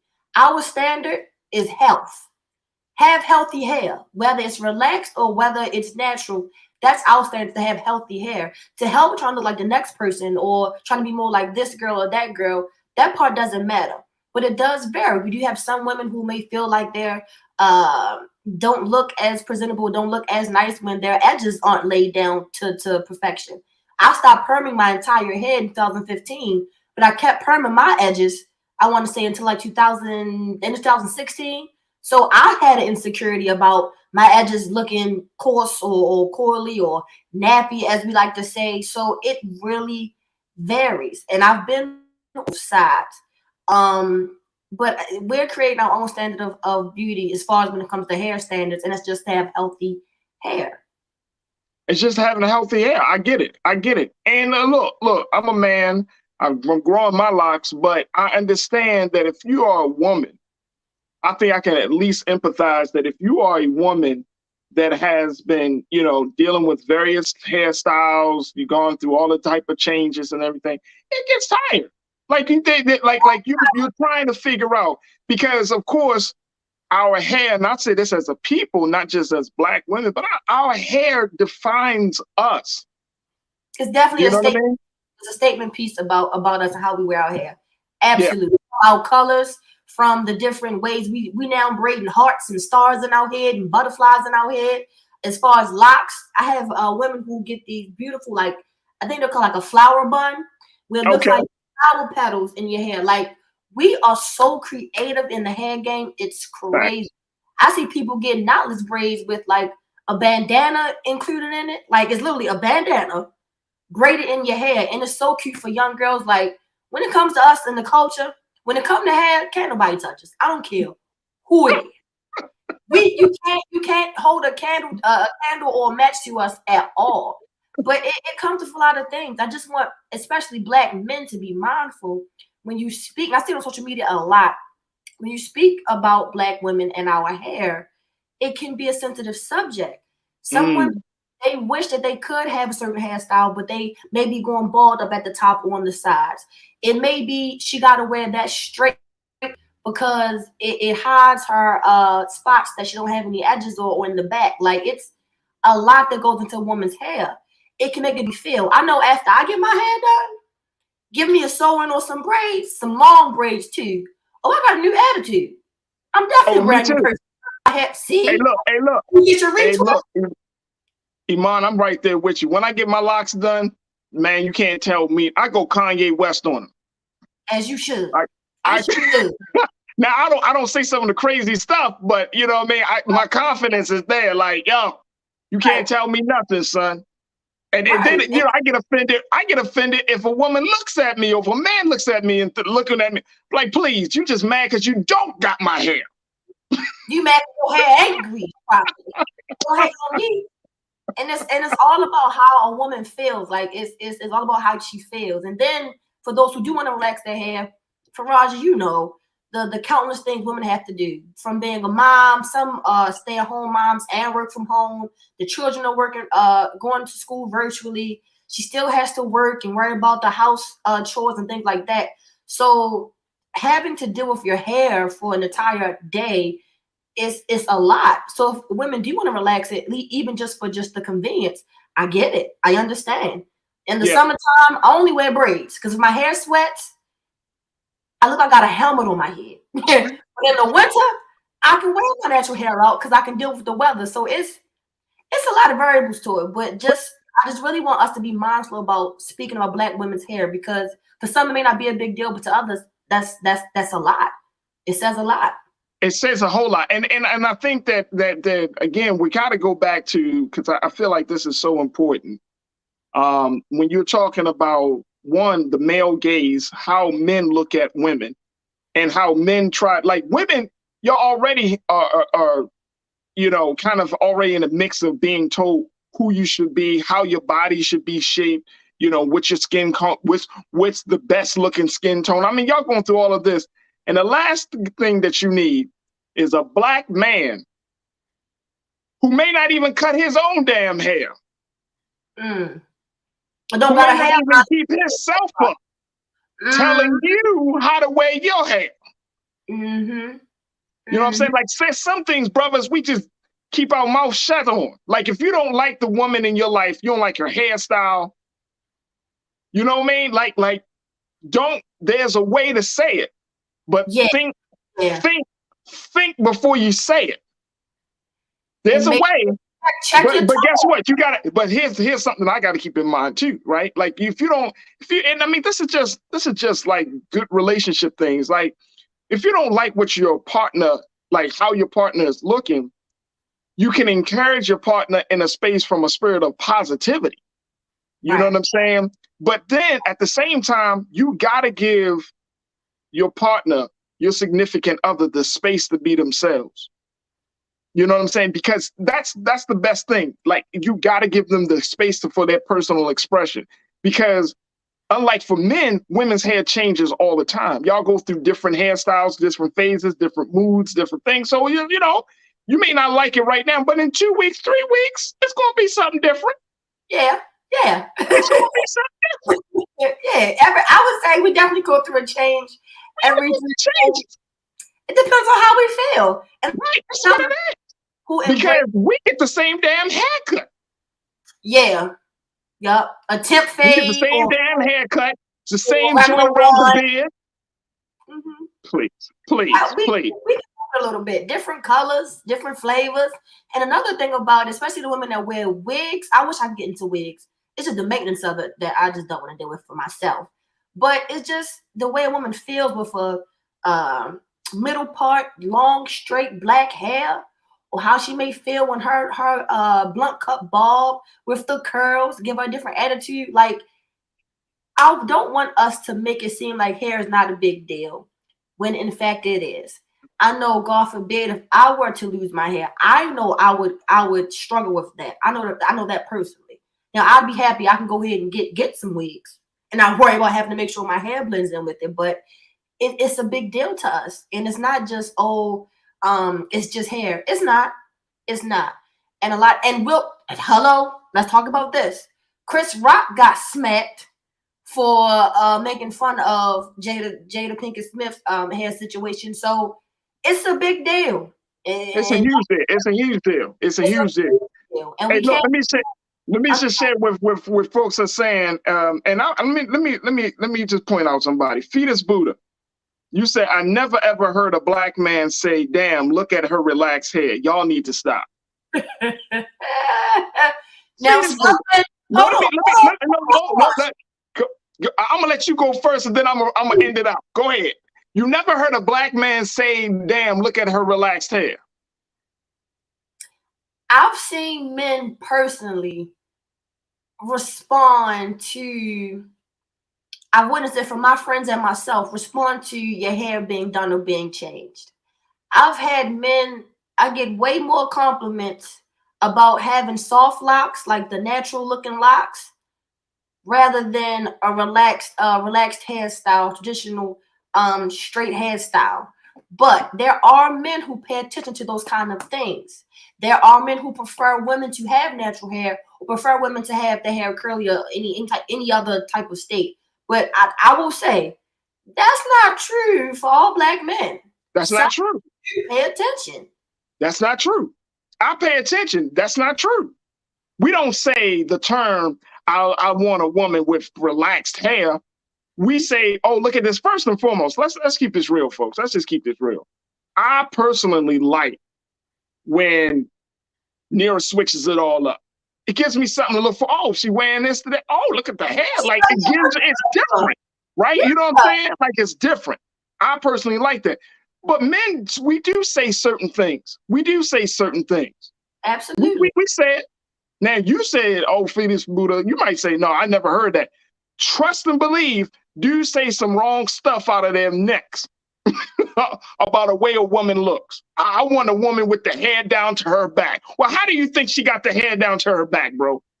Because if her hair is coily, if it's curly, that thing ain't flowing down to the back. Without it being straightened, shrinkage is real. When I say I've had women whose hair come to the middle of their back because it's curly or I just washed it, it's like to her neck. Yeah. Shrinkage is real. So yeah, that guys out here who won't date a woman with natural with a natural fro or starter locks and things like that. Oh, it's men out here that say something. Oh, all the time. All the time. And again, how you going to impose that on somebody, especially if you're not in a married situation? You dating somebody for a little bit, right? And they impose certain beauty standards on you. And me and we always talk about this. Dudes become walking around looking rough and buff and dusty and ugly. You feel what I'm saying? Nails not done, looking like they need moisture from the sun, moon, and the stars. I mean, they just looking, and I mean, we dudes, we always think, what I mean? We wear our clothes don't fit the body's type that we have. And we expect as men, and this is a pet peeve of mine, we can't expect a woman to be fine and all, she got everything tight. And we come to the table. Not well kept. The body is out of shape. The hygiene is off, right? You don't clean your damn nails. I'm talking about hand and toes, bro. Hand and toes. Like, we want all of this stuff in a woman, but then we come to the table. And I mean, this is manhood training. This is manhood training 101. Like, you don't come to the table expecting a woman to be a certain way when you don't even meet the standards. This is manhood training. Don't you? And I'm gonna teach my son, like, don't you impose that on your daddy. She gotta be this. Wait a minute, man. What's up? I see your shirt got stains on it. Mm-hmm. Your shoes looking all dusty. Your face don't look like you just threw your face in some flour just yesterday. I mean, come on, man. Come on. We gotta stop doing this, man. We gotta stop doing this. Y'all have a beauty standard as well. Even though if y'all don't see it or acknowledge it, y'all have a beauty standard. Some men need to get no. Let me tell you, trust and believe. Trust and believe. Like, I'm one of them type of guys, and I know my older brothers, y'all can appreciate this. You get a skincare kit. You get that skincare kit. You get that hair care kit, right? You start putting stuff on your face and on your body. You putting on some good smell goods. I mean, that's the type of guy that I am. That's the type of guy that I grew up around. I didn't grow up around men who didn't know how to present themselves in a certain way, right? Because when we come into the table, you're going to get the authentic, smell good, good smelling black man. You ain't going to get no, nah, buddy. You know what I'm saying? When my hand's not a certain place, I feel out of place. When my body's not right, I feel out of place. Oh man, we play these games, and I think it's to our detriment because we trying to get, again, we're looking at it from our gaze, but it's not fair on the woman. Absolutely. All right, let me go to let me go back to that. I know some people got some problems with that. I know people got problems with that, Iman, but you know what? It's the culture. This is what we do. I want to take some more. Let me just see this. All right, Karen, you said, look, I wear all the hairstyles except relaxers and receive compliments from all men. My braids always receive the most compliments. There it is. Yep, there it is. Mike V, my guy, you checked in. Good to hear from you, Mike. You said you can't fully embrace African beauty under colonialism. This is what I've been stressing. Colonialism. Okay, they may have come in and imposed as far as hair discrimination, which is still something that's happening. Children have to, I can't forget the child's name, but he had locks and he had a wrestling match. And they told him, oh, he has to get rid of the locks or he has to disqualify himself from the match. So he cut his locks at his match so he wouldn't be disqualified. So I can understand the colonialism portion of, having relaxed hair. It looks more poised according to the American standard. But we have to take ourselves out of that American standard mindset. I feel as though, as far as Black women in our community, we are past that. We are beyond that. I understand it though, but we past that though. It is. We are past that. Sandy said under 25-year-olds might not know what an iron is. A flat iron? It might be a clothes iron. Is she talking about a flat iron? It could be the flat iron. It could be the clothes iron. It could be the flat iron. It could be the clothes iron. Yeah, something if you put your clothes in the dryer on perm or press one of those, it'll get all the wrinkles out. It don't. Right. It right. Don't. Absolutely. Absolutely. Absolutely. So at this point, Iman, as we look at this situation, right? Like this is a ebbs and flows. This is this styles change, standards of beauty change. What would you recommend as a woman that deals in the hair care industry, as a stylist, as a hair care specialist? Like what is the best way for us to look at the standards of beauty right now? Because I see women from everything from straight hair, see women everything from different color hair. I see women wear hairs in various styles. What should we learn about this? Should we be patient? Should we embrace certain things? What should we do? Embrace everyone's ability to express themselves however they want. A woman isn't less of a woman or less of a Black woman because she wants to have straighter hair. I'm not more of a Black woman or connected to my African roots because I don't want to relax her. Let's not do that. There's no need to divide. We're already divided more than what we need to be. Just allow others to express themselves however they want to. If it's not your cup of tea, that's fine. If you don't want a woman that has straight hair, then don't date a woman that has straight hair. Like let's not divide ourselves even more unnecessarily because it's so unnecessary. It really is unnecessary. And I know people take it too far, man. People take it too far. L. Duncan, you said my wife has fully straight blonde hair and it's all natural. It has nothing to do with colonialism. You want to be pro-Black nationalist. You want to be pro-Black nationalists are hilarious. Whatever. I agree. I agree with that because blonde hair. That's your right. That's you. You find her to be beautiful and attractive for what she has. That's fine. But you can't say that it's not colonial. Come on, man. We all been injected with having European standards of beauty. Right. However, though, Farajii, having blonde hair does not have to be a colonialism type of thing. Blonde hair, for some reason, a lot of people think, oh, that's from white people. No, the Black woman has every possible genotype and phenotype there is, meaning I can create a brown child with natural blonde hair and blue eyes. There are these people called Melanesians. They are chocolate like, well, I may not be as chocolate, but they are brown. Some of them are darker than me that have really curly, beautiful, bright blonde hair. So it's not something that comes from white women. It's just something we see white women do more often than us. But we are the originators of all possible colors. The gingers, that's us. Brown hair, black hair, we just get the black and brown more often. But we hold the keys. If I want blonde hair, I can have blonde hair because that's who created the blonde hair naturally. That was in me, was in my DNA. So let's leave that blonde hair white woman association. Leave that alone because that's so. L. Duncan responded by saying that his wife is Black. She was born with her hair, and it's not about colonialism. Also said my daughters have the same blonde hair. Okay, if it's a natural situation, then this doesn't apply to you. But even if you want to color your hair blonde, what's the problem?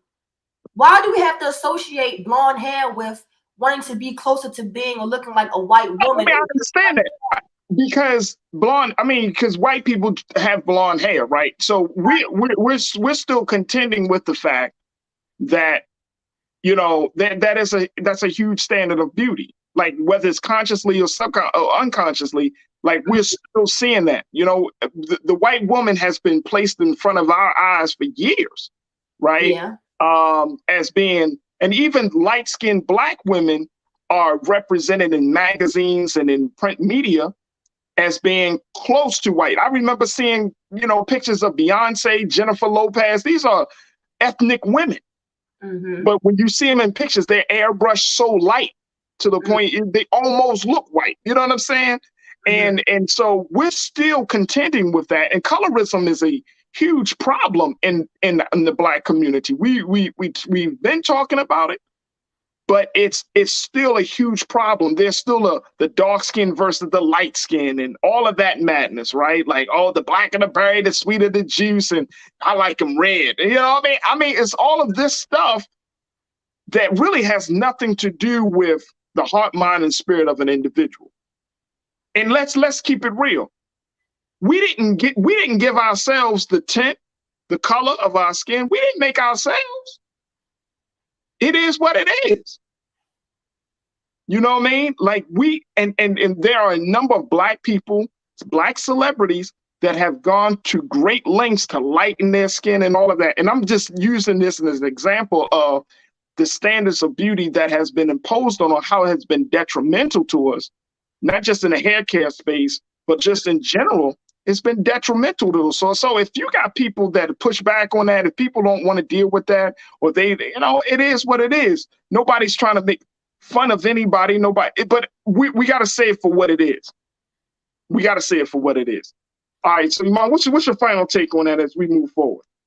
If you're going to get a relaxer, I recommend getting a no-lie relaxer. No-lie relaxer. Okay.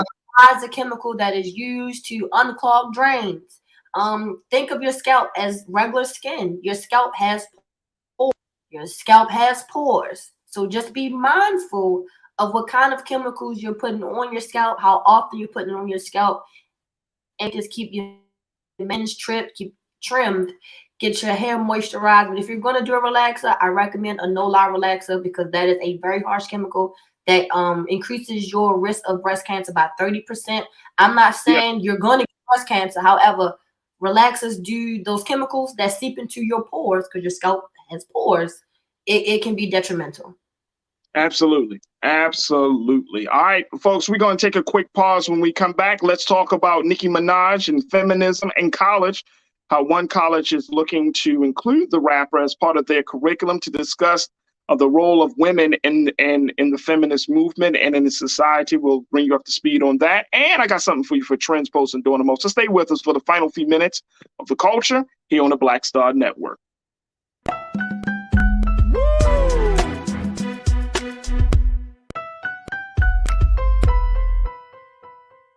Pull up a chair, take your seat.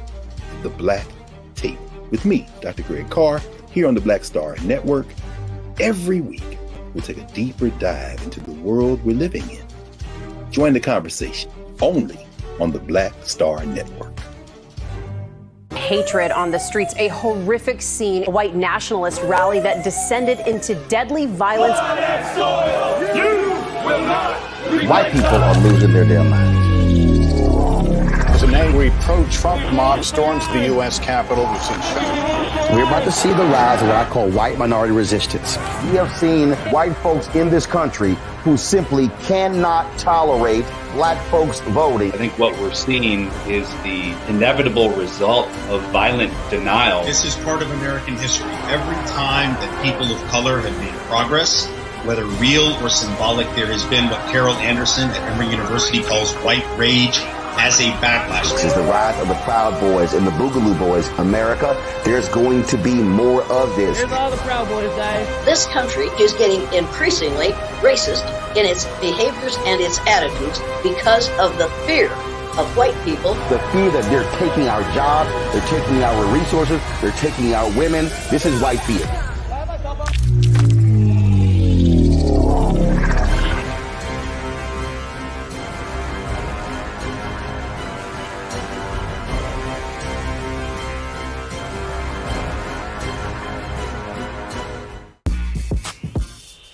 When we invest in ourselves, our glow, our vision, our vibe, we all shine.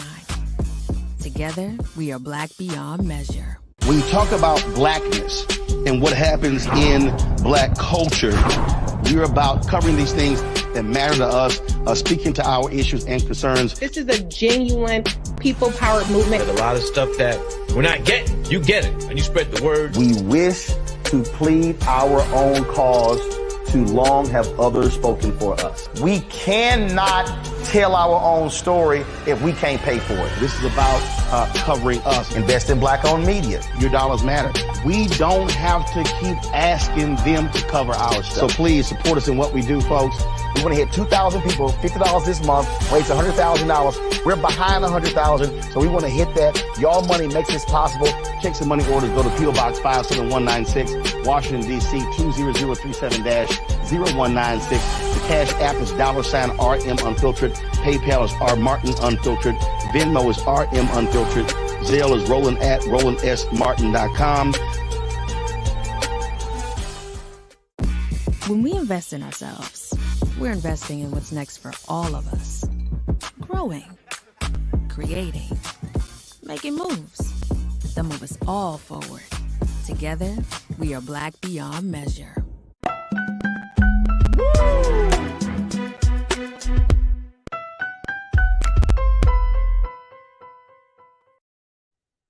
All right, folks, welcome back to the show. Would you like to go to a college and you saw that they were offering a class where Nicki Minaj was serving as the center of the discussion around feminism? Well, that is the case that's going to be happening for the University of California, Berkeley students, where the class titled Nicki Minaj, the Black Barbie FemC and Hip Hop Feminism will be offered to students during the spring 2023 semester. Take a look for this, folks. According to Huffington Post, this is going to be a 90-minute class that will be available on Tuesdays and Thursdays. Take a look here. Dr. Peace and Love L. Henson, who is a Berkeley postdoctoral fellow, posted news about the course Thursday to her Twitter page, and Nicki herself saw the post and expressed interest in attending by posting, "I love to stop by." Now, Henson also said the class will offer a deep examination of the Super Freaky Girl rapper in the context of broader historical social structures and hip-hop feminism. The Minaj course will start on January 17th and end May the 5th. Iman, would you go to that class? Why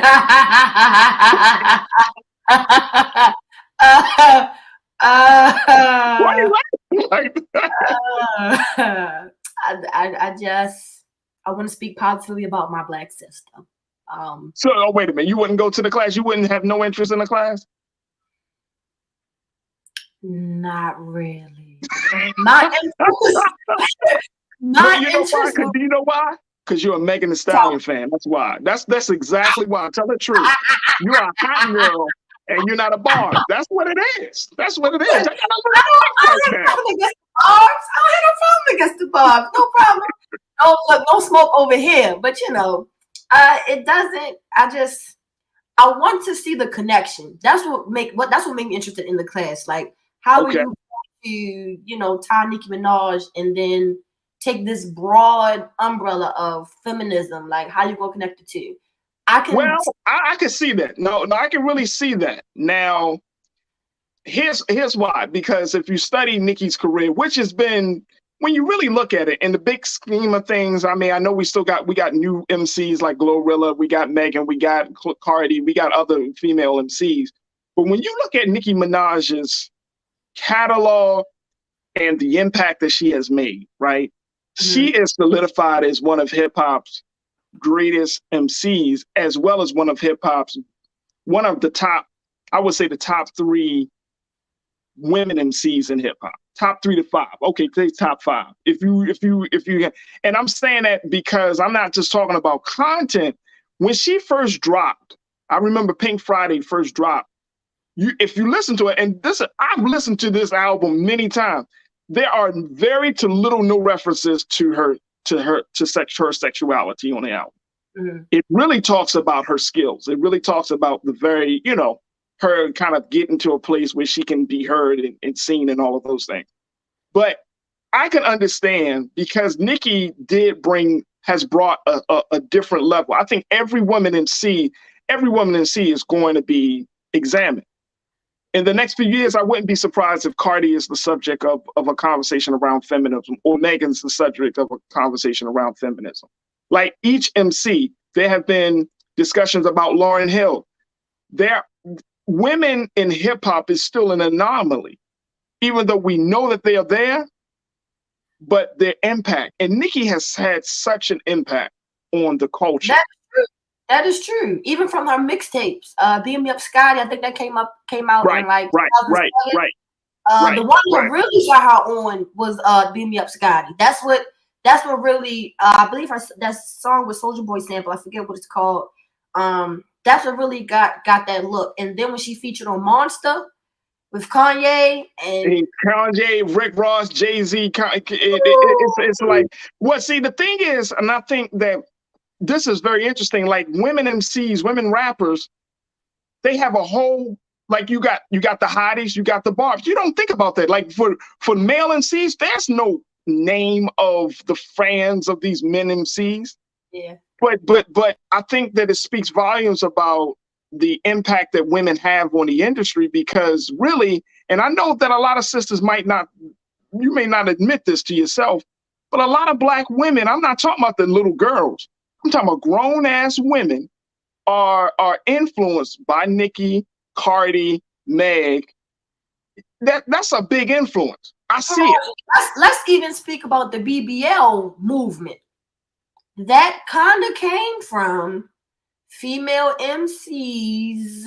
Not to say that's the root cause. However, that image of big chest, tiny, non-existent waist, and just real big, dumb, wide hips and the behind, that became the standard of what was attractive to men. So that's when the whole I got to get my glute workout in, and I got to have these resistant bands around my hips so I can, grow my butt out. Like it's that did influence Black women. I would definitely say that.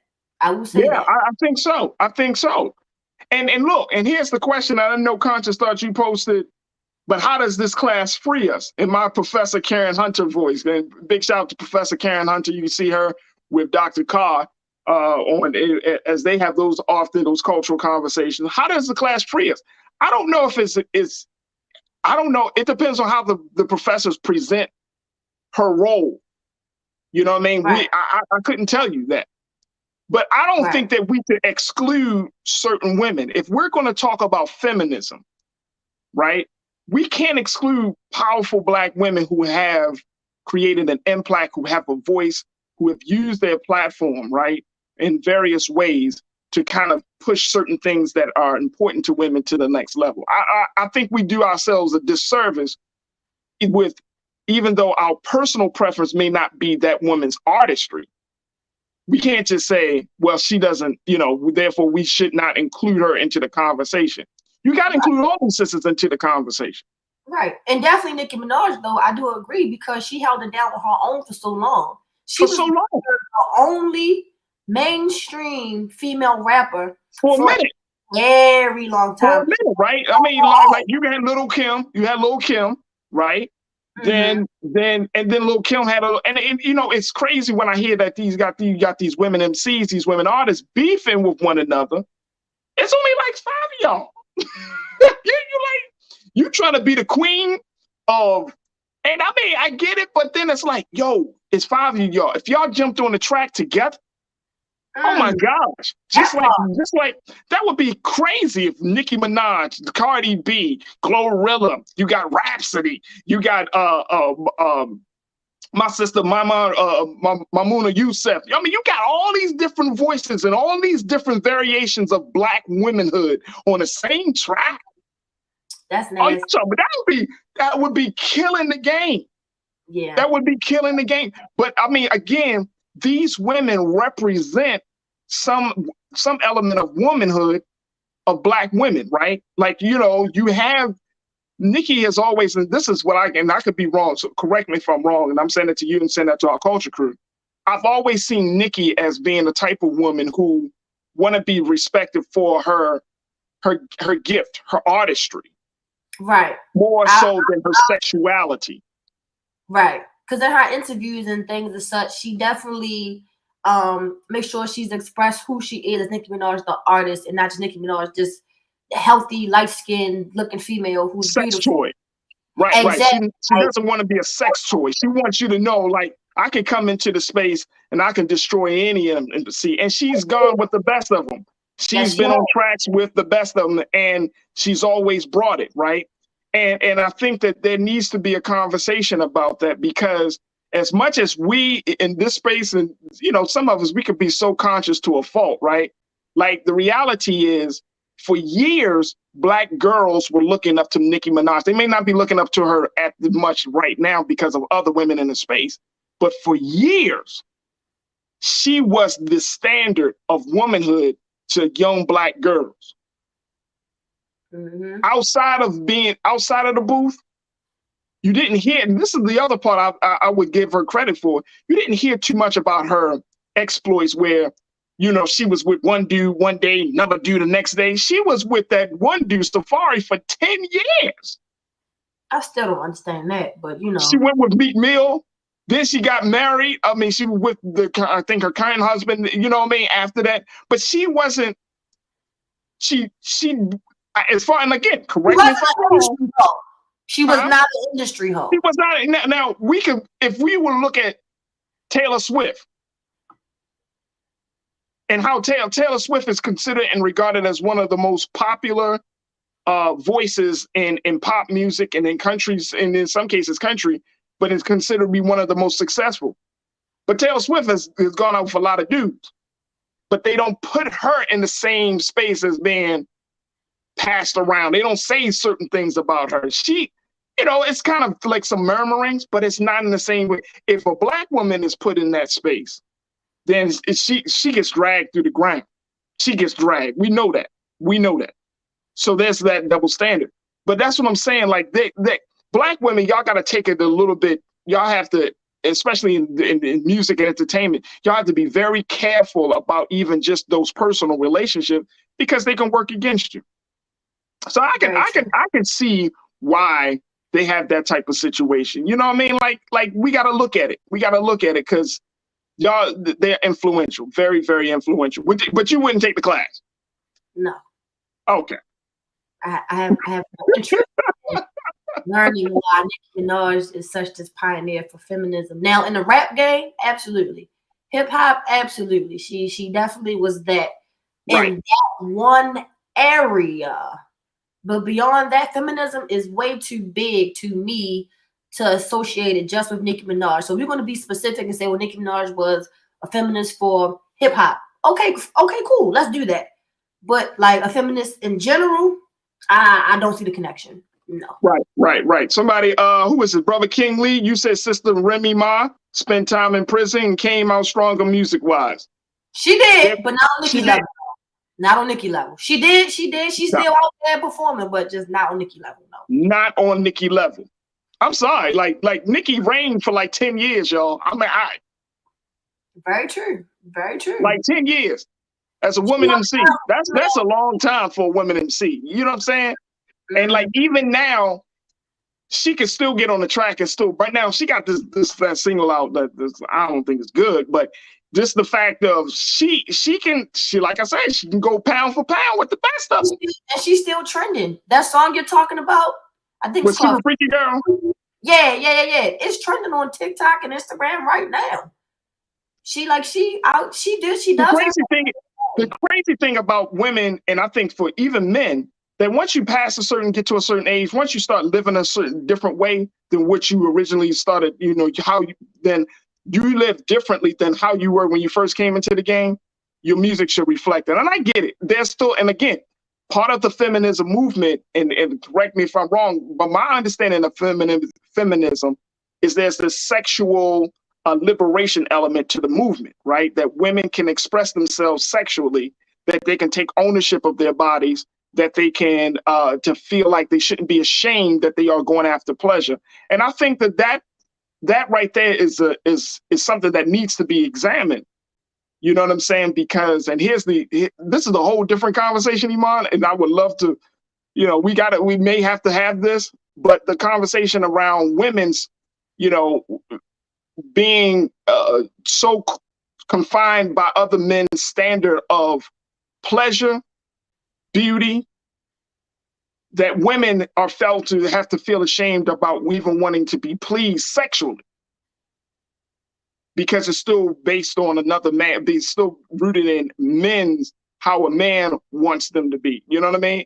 It's a deeper conversation. But when you're talking about these feminist elements, I can understand it. But that's maybe with the space that she's in right now. She's like, all right, I'm a wife now, I'm a mom now, but I'm still that chick. I mean, with my husband now, though. Right. Now. Right. Again, she's never been the one that's like go from dude to dude. I remember Drake used to talk about Nicki on every other damn song, how he wanted to be with her. He'd be like, damn, Drake, okay, bro. But guess what? First 10 years. Guess what?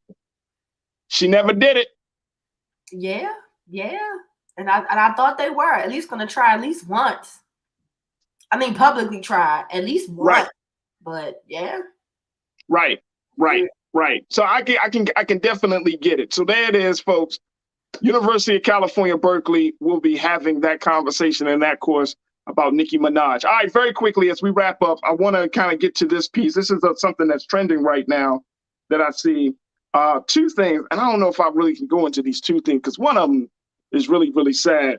But 50 Cent and his son Marquise are beefing right now. Have you seen this, Iman? Marquise is claiming that pretty much that 50 is a terrible dad, and as a result of that, he wants 50 to spend. He said he would spend his child support money that 50 gives him, $6,700 a month, folks. $6,700. He says to 50 that that's not enough money. $6,700 a month. He said that's not enough money. People barely making $3,000 a month, and that's an adult. $6,700. For his son's perspective, he could be saying it as though, like, money isn't enough. What about your time and teaching? What about your time? That's what he's saying. Definitely. It could be a time thing, yeah. It could definitely be a time thing. His older son had the same issue as well. So this isn't the first time we've heard about this about 50 Cent. This is not the first time. It is crazy. It is crazy to see this. And 50 Cent is super petty because in response to this, to his son putting this out there on social media and in the public, 50 Cent just posted a scene from Power where his character Kanan shoots and kills his son for betraying him. There's no caption. We don't know who was directed at, but with no caption. It's like we know how this relationship between a father and son is so toxic. It's like it's sad. That's why I said this is very, very sad. But it's such a toxic situation. Like, and when we look at 50 Cent and looking at how he moves, sometimes like you be like, oh man, he's a businessman. He's doing this, he's doing that. But then when it gets to him being a dad, it's like, damn, bro. Then these are your sons. Yeah. These are your sons. Your son carries your legacy. And I just couldn't imagine. I don't care what kind of issue I got with the mother. That's your son. Right. I just couldn't imagine. I'm gonna be honest, like folks, I couldn't imagine. Like regardless of the relationship I got with my son's mom, I'm not gonna ostracize, just completely push my son to the side. That's like throwing him into the wolves. You know what I'm saying? That's the sad part about it. It's like, bro, 50, you can step up. Like, I don't know all, of course we don't know all the ins and outs, but at the end of the day, do you reject your son? Yeah. Like the first to go round. I wish he wouldn't have responded in that way though. Like that. Yeah, that's the sad part. Like he's responding like, I mean, sometimes 50 do things that just simply petty, but just some parts, like, you don't want to put that out there that you would go as far as to kill your own son. And that was in the show. Even if we didn't take that part literal, but just the fact that you intended to send some type of message in that area of violence, like against your own child, like this, you're not beefing with Kane. This not Tony Yayo or nothing. This is your child. Right. This is I had an issue as well. Yeah, it's really, really sad. So I hope that some reconciliation happens. All right, folks, for the final piece, for trends. It's 30 days out, Iman. We're 30 days out. Hey, Keenan, show the folks what we're 30 days out from. Can you show that tweet to we lock in on those pictures? Because this is going to be a massive situation in 30 days. November 11th, folks. You know, the whole world might. We are going back to Wakanda, folks. We are going back to Wakanda. Farajii, you know I am. We are going back to Wakanda in 30 days, folks. Look at this right here. All right, so Marvel put out, of course, you know, I showed you guys the trailer for this, but I want Keenan. Let's show them the tweet. Right, I can't look. No, let's show them the tweet that Marvel put out. Show the tweet. As a result of the women of Wakanda doing a photo shoot of Elle magazine. Let's show them. I want to show them that images because that is a powerful situation. Y'all don't want me to see Again, this is the year of the woman, folks. Black women, y'all are so powerful, right? And y'all moving in a lot of different spaces. But Elle magazine did a photo shoot with the women of Wakanda, highlighting the very sisters, Letitia Wright, Denai Guerin, and there it is. Look at this. This is it, y'all. Letitia Wright right there. Look at this. Lupita Nyong'o, Black Panther. Look at it. Woo! That's a sharp cut right there.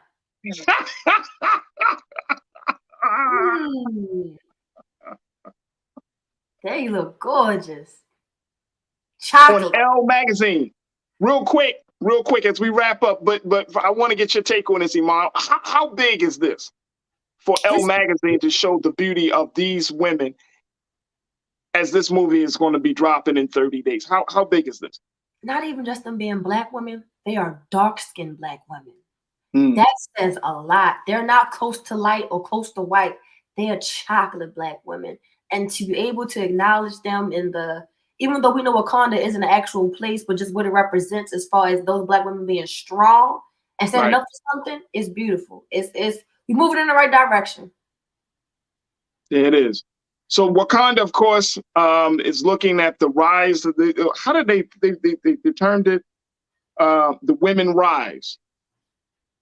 And that's going to be the big storyline for Wakanda Forever, as Black Panther 2 is going to be hitting theaters in 30 days, November the 11th.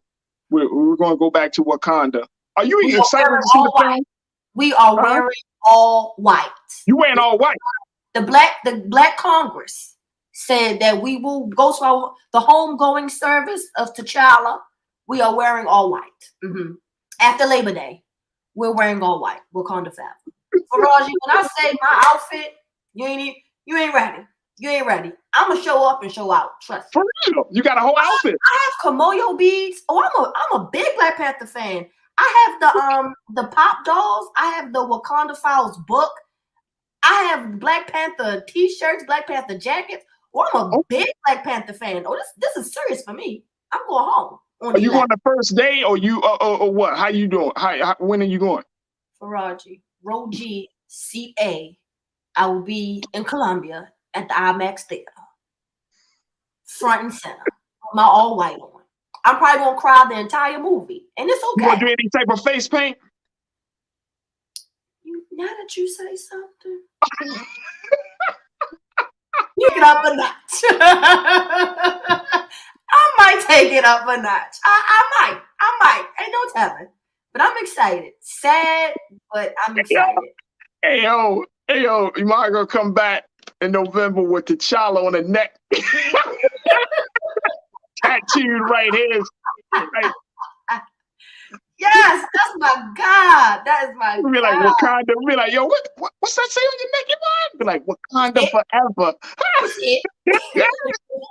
May Chadwick Boseman rest in peace. Such a may the God, may he rest in peace, power, and prosperity, man. I'm telling you, he left a legacy with this one. And that's I'm gonna be honest with you. I'm still a little salty. They talking about not replacing him, and I think you know we're going to see it, but I'm still a little salty. I don't think they should have killed off the character, but I'm definitely going to see it. I'm definitely going to see it. But, you know, it's exciting, and it's going to be interesting to see how Black folks take this, especially in this cultural moment. I mean, Black Panther drop was it 2018?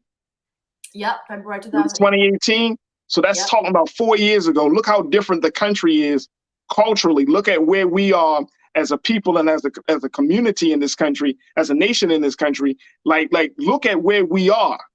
So the same type of buzz, I wonder if it's going to be the same type of energy, the same type of buzz that we had back in 2018. It's going to be very, very interesting, to say the least. And since this is going to be focused on the women, it's going to be interesting how Black women are going to respond to this film. So I'm you know, and just much as we saw Black girls, I saw them TikTok videos of Black girls watching our sister Haley Bailey being Ariel. I wonder if that's going to be the case for Black Panther.